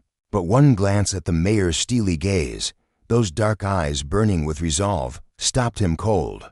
There was no mercy to be found there, no crack in the wall of judgment towering over him. Collins swallowed hard, the bitter taste of defeat coating his tongue, and shuffled out of the room. A broken man. Word of his suspension tore through the small town like wildfire, whispers igniting every corner from the dusty general store to the weathered benches. Outside the barber shop, some townsfolk felt a quiet relief settle over them, their shoulders loosening as if a burden had been lifted. For too long, they'd watched Collins swagger through the streets, his badge a shield for his arrogance. To them, Mayor Harris's firm stance was a beacon of hope, a sign that the days of unchecked power might finally be over. Justice, they thought, was no longer a distant dream, but a tangible force taking root in their community. Others, though, murmured among themselves, unsure whether this was fairness or just a public spectacle to appease the loudest voices. Either way, the town buzzed with anticipation as the investigation unfolded, swift and relentless. At Rusty's bar, the air still carried the stale scent of spilled beer and cigarette smoke from that fateful night. Witnesses stepped forward, their voices steady despite the weight of their words. There was Tom, the grizzled bartender with a perpetual scowl, who'd seen it all from behind the counter. Stumbling in, his uniform wrinkled, a half-empty bottle of whiskey in hand. Then there was Sarah, a young mother who'd been nursing a soda in the corner, her wide eyes tracking Collins' every move as he barked orders and sneered at patrons who dared meet his gaze. Their stories painted a vivid picture. Drunk on liquor and power, had lashed out, his words sharp and cruel, his actions a blatant betrayal of the oath he'd sworn. The evidence piled up, undeniable and damning, until the final verdict crashed down like a gavel. Collins was fired, stripped of his title, and sentenced to 2 years behind bars for abuse of power and defamation. The news rippled through the town, and for many, it was a sweet victory.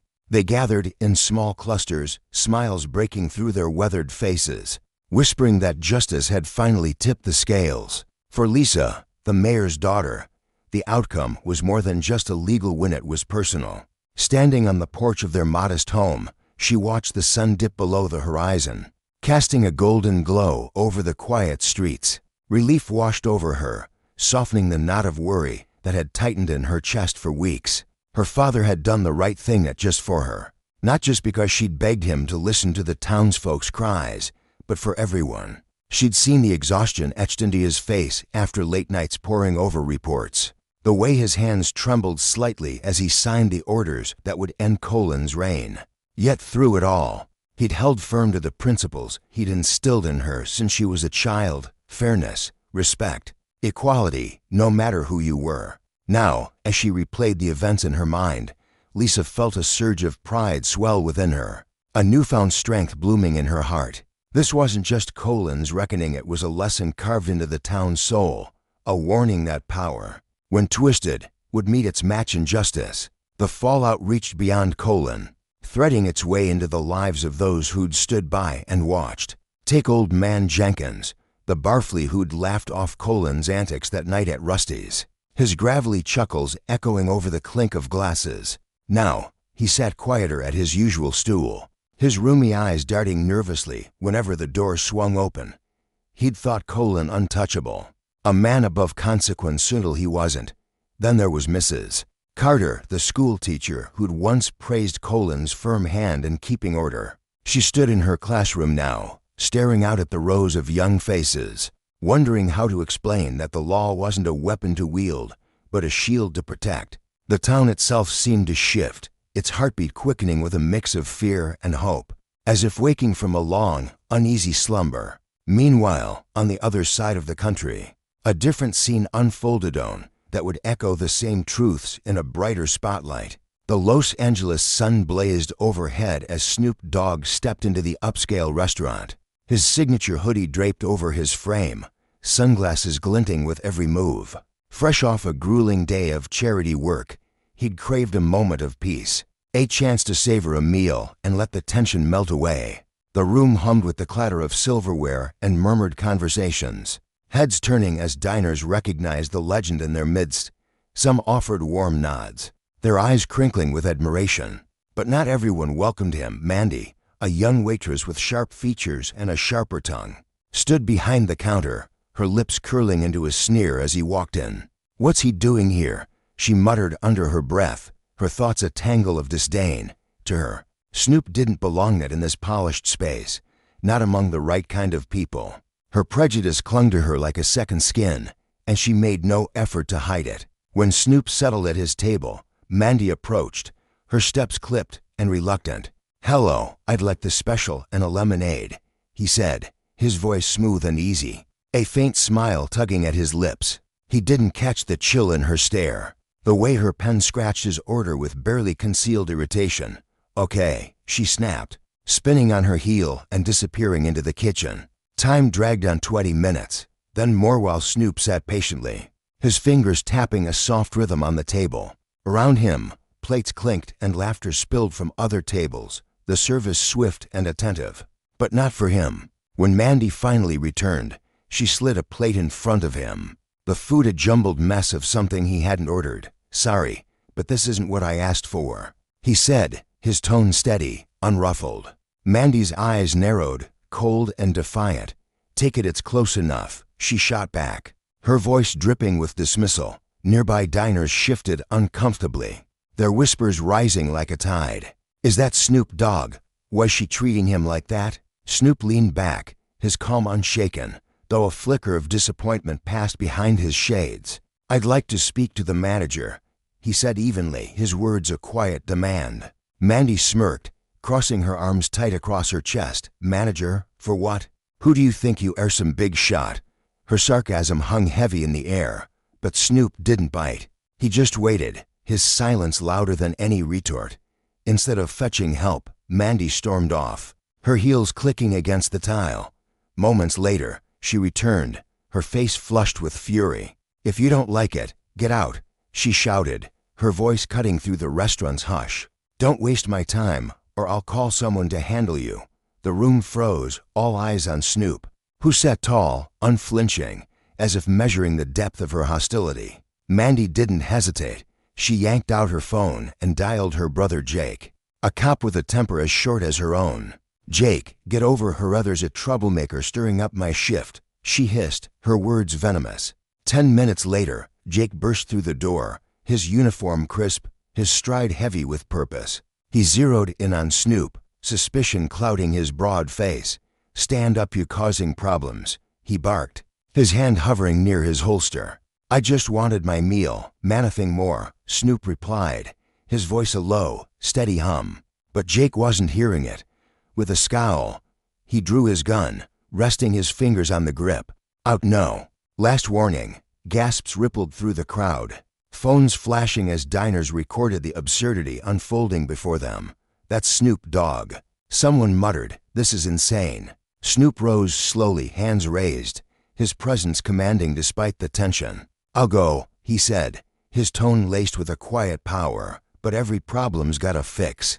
Jake smirked, Mandy gloated, but neither saw the storm they'd unleashed outside. Snoop didn't falter. He slid into his car, dialed his team, and spoke with steel in his voice. "We're buying this place." Later, in Marcus Lee's sleek office, the lawyer's jaw dropped as Snoop laid out his plan. "A restaurant? You serious?" Marcus asked, leaning forward. Snoop nodded, a grin breaking through. "Dead serious. Time to turn this mess into something good." In both stories, justice wasn't just a punishment, it was a mirror, reflecting the cost of arrogance and the strength of those who refused to bend. For Colin, it was a cell and a lost legacy. For Mandy and Jake, it was a reckoning they never saw coming. And for the townsfolk and diners alike, it was a reminder: power unchecked breeds ruin. But fairness, when fought for, lights the way forward. Lisa smiled at her father's courage. Snoop wielded his influence with grace. To worlds, one truth abyss of power crumbles under the weight of its own excess. On a quiet evening, Snoop sank into the worn leather of his favorite armchair, the weight of the day still clinging to him like a shadow. His voice, steady yet laced with a quiet fire, filled the room as he unraveled the story of what had happened. He painted a vivid picture, the waitress's sharp tongue cutting through the air, the police officer's heavy-handed aggression, and the bitter sting of being forced out of the restaurant he'd only wanted to enjoy. His friend Marcus sat across from him, listening intently, the faint glow of a lamp casting soft shadows over his thoughtful expression. "I'm not just looking to buy that place, Marcus," Snoop said, his gaze sharpening with resolve. "I want to rip it apart and rebuild it into something new, somewhere anyone can walk in, no matter who they are, and feel welcomed, respected, like they belong." His words carried a depth that Marcus couldn't ignore, a mission born not from whimsy, but from a fierce desire to confront the wrongs he'd faced and turn them into something meaningful. Marcus leaned forward, resting his elbows on his knees, his brow furrowing slightly as he absorbed the weight of Snoop's vision. He knew this wasn't some fleeting impulse. Snoop wasn't the type to act without purpose. This was about justice, about rewriting a narrative that had left scars. "All right," Marcus replied, his tone measured but supportive. "I'll dig into the restaurant's books and start talking to the owner. But you need to know this isn't going to be easy. Buying a place like that, it's a mountain to climb." Snoop's lips curved into a faint, determined smile, his eyes glinting with unshakable conviction. "I'm ready, man. This isn't just for me. It's for everyone who's ever been kicked down, disrespected, made to feel small. We're building something bigger than just a restaurant." The next morning broke with a crisp energy, and Marcus wasted no time. He gathered his legal team in a small, cluttered office that smelled faintly of coffee and ink, papers strewn across the table like a battlefield map. As they pored over the restaurant's financial records, a stark truth emerged. Beneath its polished exterior gleaming chandeliers, crisp white tablecloths, and a reputation for exclusivity, the place was crumbling. Years of sloppy management had bled its revenue dry, and the cutthroat competition in the city's dining scene had only widened the cracks. The discovery sent a ripple of excitement through Marcus. The owners, desperate to offload their sinking ship, would likely jump at Snoop's offer. Sure enough, after weeks of tense negotiations, phone calls stretching late into the night, documents exchanged and hurried meeting, deal was sealed. Snoop stood in the empty dining room, the keys cold in his hand, and felt the weight of possibility settle over him. This was his now, and he wasn't about to let it stay the same. Change came swiftly. Snoop's first move was to call a staff meeting, summoning every employee to the restaurant's cavernous main hall. The air buzzed with curiosity and unease as waiters, cooks, and bussers shuffled in, their chatter dying down when Snoop stepped through the double doors. Among them was Mandy, the waitress whose sneer had sparked this whole chain of events. She leaned against the far wall, arms crossed, her lips twitching into a smirk as she spotted Snoop. In her mind, he was still the troublemaker she'd chased out, banned for good. "What are you doing here?" she called out, her voice dripping with mockery. "Didn't we tell you you're not allowed back?" The room stilled, all eyes darting between her and Snoop. He didn't flinch. Instead, he walked to the center of the space, his footsteps echoing against the hardwood floor, and turned to face her. For a moment, he said nothing, letting the silence stretch until it pressed against every corner of the room. Then, with a voice calm as a still lake but edged with authority, he spoke. "I'm not just back. Mandy, I'm the new owner of this restaurant." A gasp rippled through the crowd, but Mandy's reaction was the most vivid. Her smirk froze, then shattered, her face a kaleidoscope of shock, confusion, and dawning fear. She sank into her chair at the end of the long table, her hands trembling slightly as Snoop continued. "My goal here is simple," he said, his gaze sweeping over the staff, lingering on each face. "This place is going to be a sanctuary, a spot where everyone, no matter their skin, their story, or their status, feels at home. But that means we've got no room for poison. Mandy, your attitude, it's a cancer. You don't disrespect people, not here. Not anywhere, and call it just doing your job." Her mouth opened, a weak defense tumbling out. "I didn't mean anything by it. I was just—" Snoop cut her off, his tone sharpening like a blade, though he never raised his voice. "Doing your job? By treating customers like dirt and calling your brother to pull a gun on me? Nah, you're done. You're fired, effective now." Mandy's composure cracked, tears spilled down her cheeks, her shoulders shaking as she stumbled out of the room, the weight of her actions crashing down around her. For Snoop, this wasn't personal, it was principle. Letting her go wasn't just about settling a score, it was a loud, clear signal that injustice wouldn't be tolerated, that power misused would face consequences. As the door swung shut behind her, he turned to the rest of the staff, his expression softening but still firm.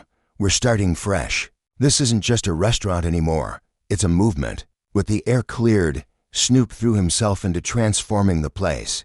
He stripped away its old identity, renaming it House of Harmonia, a name that rang like a promise. The renovations were a labor of love, walls repainted in warm, earthy tones, furniture rearranged to feel open and inviting, the menu reworked to weave together flavors from every corner of the world.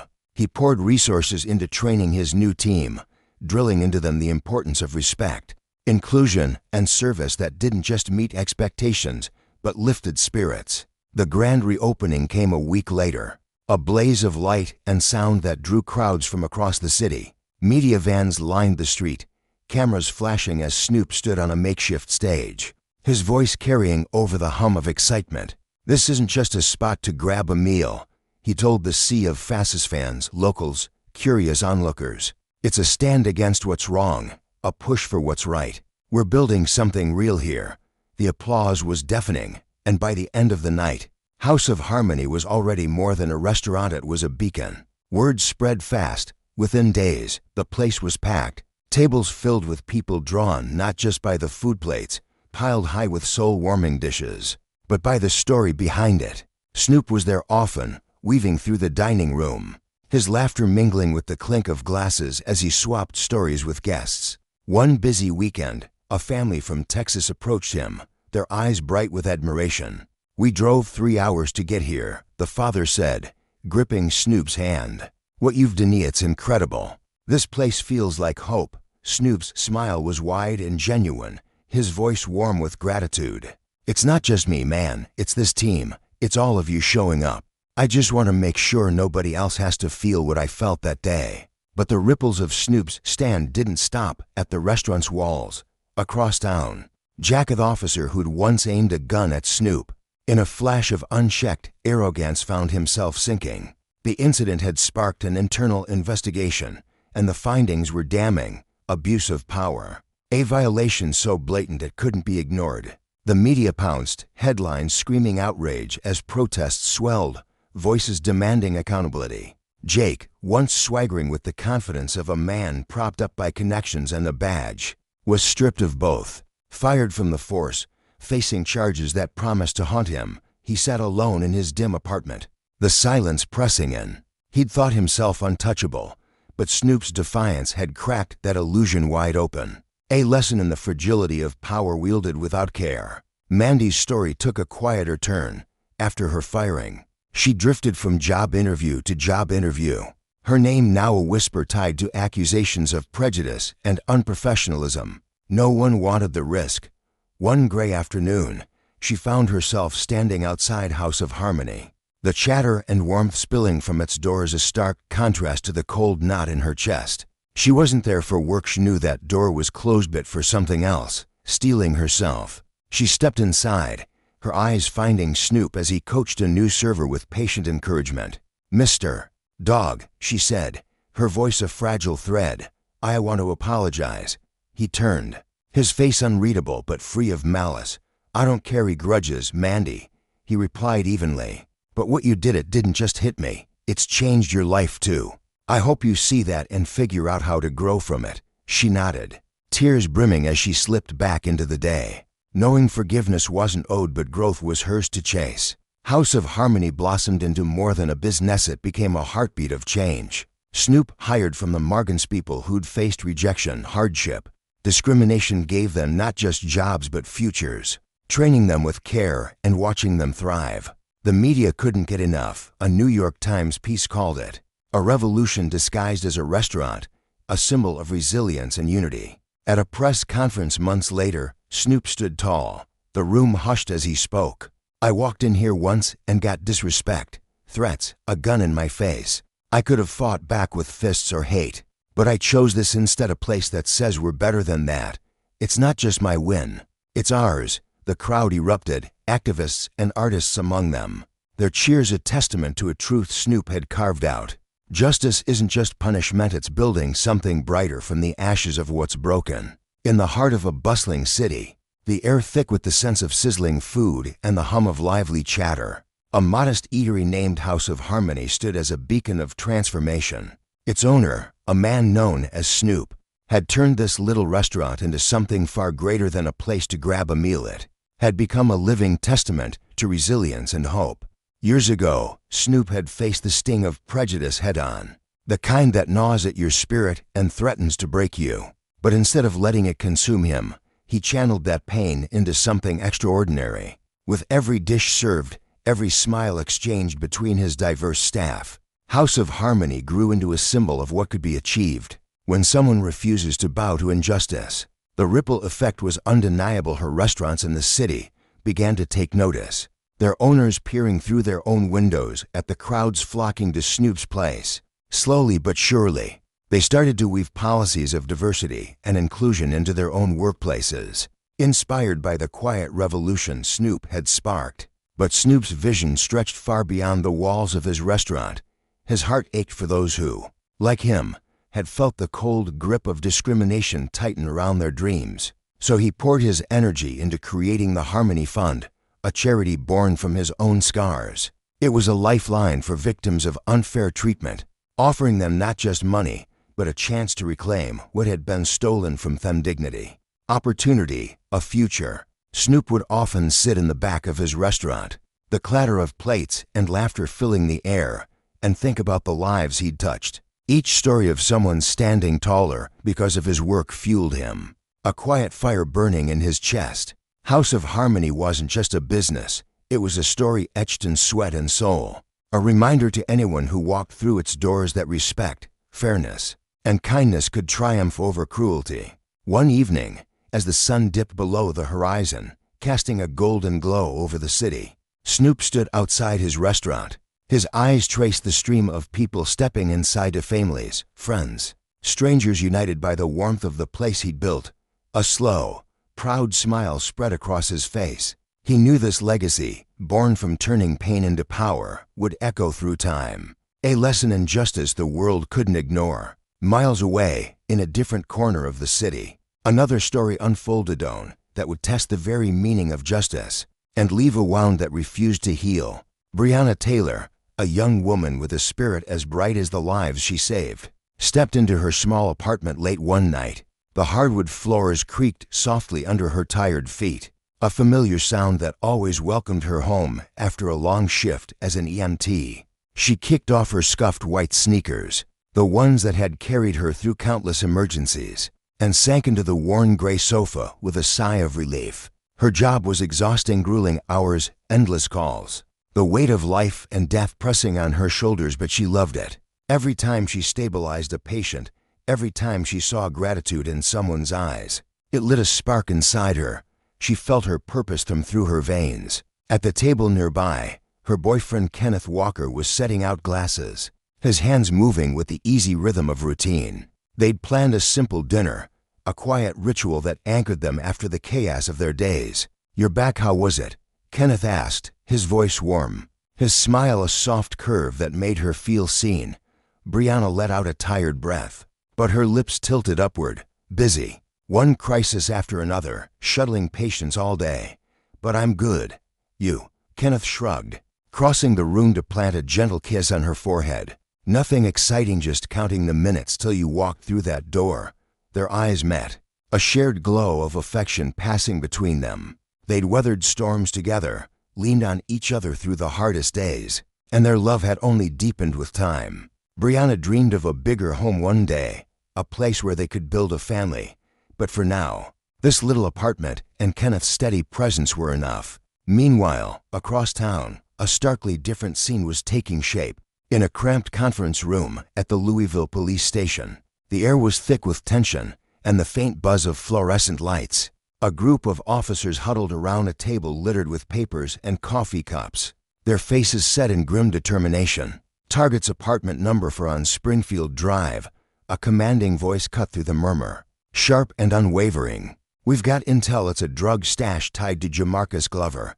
Another officer, younger, with a flicker of doubt in his eyes, flipped through a stack of documents.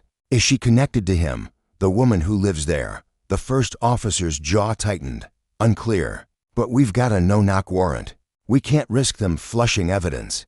A heavy silence settled over the room, the weight of the decision pressing down on them. These men weren't monsters, they were husbands, fathers, people who'd sworn to protect, but tonight, their choices would unravel lives. They checked their gear, adjusted their vests, and loaded their weapons, oblivious to the tragedy they were about to set in motion. Among them was Officer Daniels, a weary man with a nervous tick in his jaw. He'd joined the force to make a difference, but lately, the lines between right and wrong had blurred. He shifted uneasily, his fingers brushing the holster at his side, a nagging feeling tugging at him that he couldn't shake. Back at the apartment, Brianna and Kenneth had finished their meal, the clink of dishes fading as they settled onto the sofa. The TV flickered to life, casting a cozy glow across the room, painting the walls in shades of blue and gold. They were halfway through their favorite movie when Kenneth broke the quiet. "Ever thought about a trip?" Brianna turned to him, eyebrows raised, a playful laugh bubbling up. "A trip? Now, with what time?" He grinned, undeterred. "You work too hard. I'm serious, a break. Maybe the beach, somewhere calm. I just want to see you smile without the weight of the world on you." Her heart softened, warmth spreading through her chest. "I'm smiling now because you're here. But okay, maybe this summer, we'll figure it out." They sank into easy chatter, oblivious to the shadows gathering outside, beyond their walls. The night was alive with a different energy. Radios crackled in the darkness as officers took their positions round apartment number 4. Fully armed, their breath fogging in the cool air, they waited for the signal. "Ready," a voice hissed over the comms. "Ready. Go." One officer, broad-shouldered and steely-eyed, raised a hand, and the team moved forward, boots crunching softly on the pavement. Inside, Kenneth was rinsing a plate in the sink when a faint thud echoed from the front door. He paused, brow furrowing. "Did you hear that?" Brianna glanced up from her phone, curiosity flickering in her eyes. "Hear what?" Before she could finish, the door exploded inward with a deafening crash. With splintering under the force, Brianna leaped to her feet, her heart slamming against her ribs. "What's happening?" she cried, her voice trembling with confusion. Kenneth bolted to the bedroom, grabbing his legally owned handgun from the nightstand. He rushed back, pulling Brianna behind him, his pulse roaring in his ears. "Stay back," he said, his tone tight with fear and resolve. To him, this was a break in thieves. Intruders, someone intent on harm. He had no clue the figures bursting through the door wore badges. "Who's there?" he shouted. But the only answer was the relentless pounding of boots and the chaos of silhouettes flooding the room. No warning, no announcement, just shadows and menace. Panic seized him, his grip tightening on the gun. He fired a single shot, the sound ripping through the apartment like a thunderclap. In an instant, the night erupted. The officers unleashed a torrent of bullets, muzzle flashes lighting up the darkness, the air thick with the acrid sting of gunpowder. Bullets tore through walls, shredded furniture, pierced the quiet life Brianna and Kenneth had built. Kenneth dove back, dragging Brianna with him, but the hail of gunfire was merciless. She screamed, a sharp, piercing sound, then crumpled, blood blooming across her nightgown like a cruel flower. Kenneth dropped to his knees beside her, his hands trembling as he pressed against the wounds, slick with blood. Brianna, stay with me. Close your eyes. Her breaths were shallow, her eyes glassy with pain. Kenneth hurts, she whispered, her voice fading into a threadbare murmur. He screamed for help, his voice raw, but the officers didn't stop. Bullets kept flying, some punching through to neighboring apartments where families huddled in terror. Finally, a shout, cease fire, cut through the madness, and silence fell, heavy and suffocating. Smoke curled in the air, mingling with the metallic tang of blood. Kenneth cradled Brianna, his hands stained red, his pleas unanswered.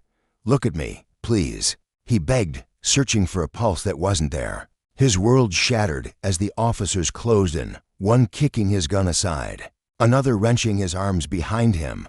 You're under arrest, they barked, their voices cold, mechanical. Kenneth barely heard them, his eyes locked on Brianna's still form, the love of his life slipping away in a storm of violence and mistakes. In the aftermath, the police called it a tragic Aurora wrong address, a misstep in the fog of duty. The public saw it differently, a crime, a life snuffed out by recklessness and unchecked power. Officer Daniels, standing among the wreckage, felt bile rise in his throat. He'd pulled the trigger too, caught in the chaos, and now a woman was dead. The weight of it crushed him, a quiet man haunted by the consequences of a system that had failed. For Snoop, watching the news unfold, it was a bitter echo of the injustices he'd fought against. Justice, he knew, wasn't just a word, it was a battle, a promise that demanded accountability. Brianna's story laid bare the cost of power abused, a stark contrast to the hope he'd built at House of Harmony. As Kenneth sat in a cell, his heart hollow, and Snoop stood at his restaurant, their worlds apart yet intertwined, one truth rang clear: the fight for fairness was far from over, and the scars of its absence cut deeper than anyone could bear. In the stillness of a Louisville night, chaos erupted with a sound that shattered the peace, gunshots ringing out like a violent alarm. Kenneth Walker's voice broke through the tumult, raw with disbelief and agony, as he thrashed against the iron grip of the police officers dragging him away. You just killed her, he screamed, his words tearing through the air, thick with grief and rage. You killed Brianna. She didn't do anything, you had no right. His body convulsed with every attempt to break free, his hands clawing at the air as if he could pull her back from the abyss. Tears streamed down his face, hot and unrelenting, carving paths through the dust and sweat of a night-turned nightmare. But no one seemed to hear his pleas. The officers' faces remained stony, their hands unyielding as they hauled him toward the patrol car. Behind him, on the cold wooden floor of their apartment, Brianna Taylor lay motionless, her life slipping away in a crimson pool that glowed ominously in the dim light, a stark testament to the brutality that had just unfolded. The echoes of those shots reverberated through the neighborhood, jolting residents from their sleep. Windows creaked open as fearful eyes peered into the darkness, trying to make sense of the horror unfolding below. Sarah Mitchell, a middle-aged woman with streaks of gray threading through her hair, stood trembling at her apartment window across the street. Her heart pounded in her chest as she fumbled with her phone, her fingers shaking so violently she nearly dropped it. I heard gunshots, lots of them. She stammered into the 911 call, her voice quivering with panic. What's happening down there? Please, someone needs to come. Her breath came in shallow gasps as she pressed her forehead against the cool glass, watching the chaos unfold, her mind racing with questions she couldn't answer. A few doors down, Robert Evans, an elderly man whose years had etched deep lines into his weathered face, stood frozen at his threshold. For over 2 decades, He'd called this neighborhood home, its quiet rhythms a comfort in his old age. But tonight, the sounds of terror screams, gunfire, and the wail of approaching sirens pierced his world like a blade. Peering through the crack of his door, he saw Kenneth being dragged away, his cries cutting through the night like a wounded animal's. "You killed her. She didn't do anything." Kenneth's voice cracked with desperation, and Robert's gnarled hands tightened into fists, his knuckles whitening. His chest ached with a heavy, sinking feeling he knew, deep in his bones, that something had gone terribly wrong. The injustice of it gnawed at him. A man who'd seen enough of life to recognize when power had overstepped its bounds. By morning, whispers of the tragedy spread like wildfire through the Louisville Police Department and beyond. The official story trickled out in clipped, rehearsed tones. A lawful search warrant had been executed, an officer had been shot in the leg, and the officers had fired back in self-defense. Breonna Taylor's death, they claimed, was a tragic accident, an unintended consequence of a justified raid. But the truth was a tangled, murky thing, refusing to stay buried. The officers wore no body cameras, their actions shrouded in shadow. They hadn't announced their presence before smashing through the door, a violation of protocol that left no room for doubt or surrender. And most damning of all, Breonna Taylor, a young woman with dreams of nursing, a dedicated EMT who'd spent her days saving lives, had no ties to the criminal world. They claimed to be targeting. The real target, Jamarcus Glover, a suspected drug dealer, wasn't even there. He'd been arrested miles away hours earlier. So why had they stormed her home? And why had an innocent woman paid with her life? In the days that followed, Louisville seemed to hold its breath, the air thick with sorrow and unspoken fury for Breonna's family. The loss was a gaping wound that swallowed every moment. Tamika Palmer, Breonna's mother, sat slumped on the living room couch where her daughter had once sprawled out laughing, her infectious joy filling the space. Now, the silence was suffocating. Tamika's hands trembled as she clutched a photo frame, her fingers tracing the edges of Breonna's graduation picture, her cap tilted just so, her smile radiant with pride. Another photo showed Breonna in her empty uniform, a symbol of her dedication, her determination to heal. Tears welled in Tamika's eyes, spilling over as she whispered. She had dreams. She wanted to be a nurse. She didn't deserve this. Her voice broke, a fragile thread snapping under the weight of her grief. Beside her, Breonna's sister sat with her head bowed, sobs shaking her slender frame. "They killed her in her own home," she murmured, her words muffled by tears. "We can't let this go. We won't." Meanwhile, Kenneth sat in a stark cell at the police station, the cold concrete walls closing in around him. His mind replayed that night in an endless, tortuous loop, the door crashing open, the deafening blasts, Breonna crumpling into his arms as her warmth faded. He'd fired a single shot, thinking they were intruder show. Could he have known it was the police when they'd given no warning? "I should have protected her," he whispered to himself, his voice hoarse, his face slick with tears. "I shouldn't have shot, but they didn't say anything. I didn't know." Guilt gnawed at him, a relentless beast that stole his sleep and appetite, leaving him hollow. Initially charged with assaulting an officer, the accusations against him grew shakier as the truth unraveled. His attorney, Ben Crump, a man with a fire in his eyes and justice in his voice, stepped into the fray.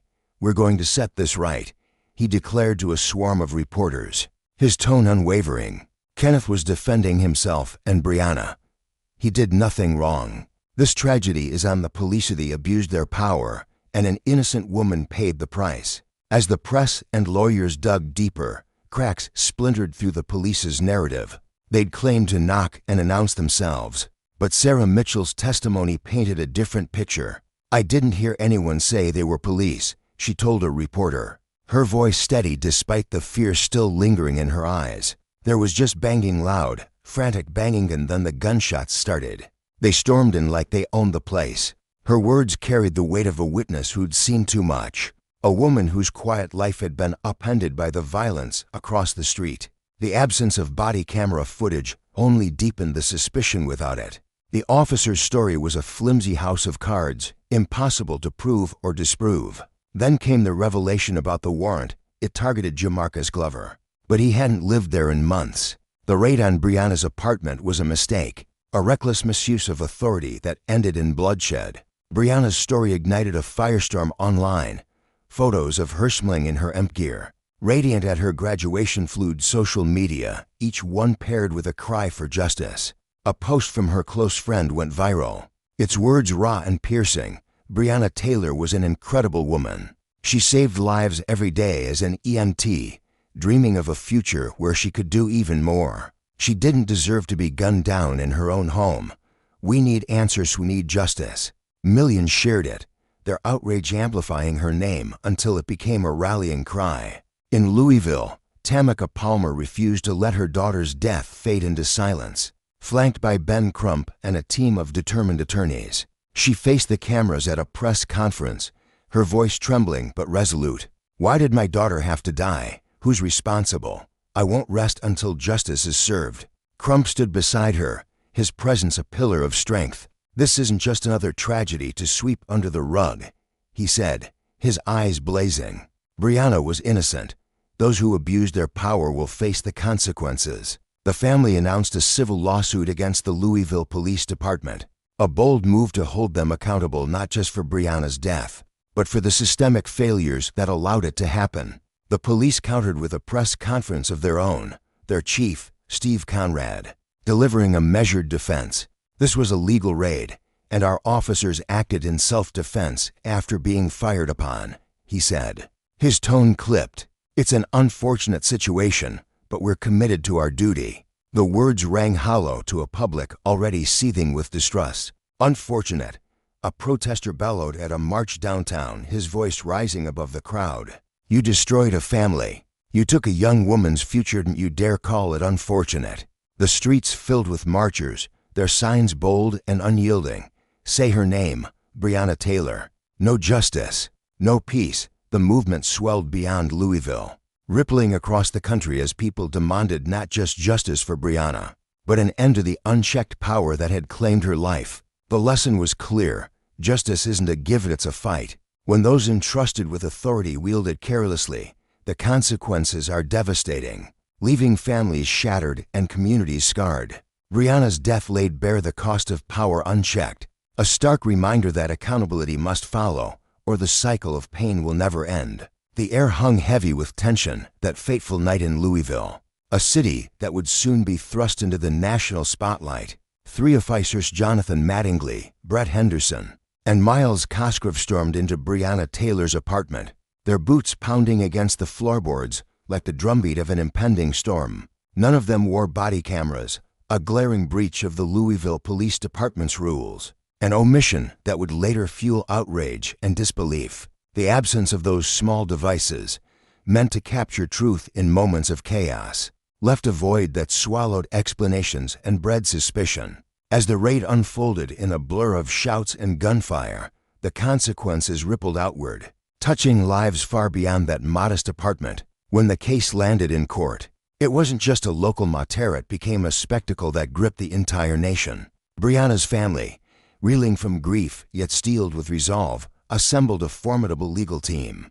Ben Crump, a lion of a lawyer known for his fiery advocacy, stood shoulder to shoulder with Lanita Baker, whose sharp intellect and quiet determination made her a force in her own right.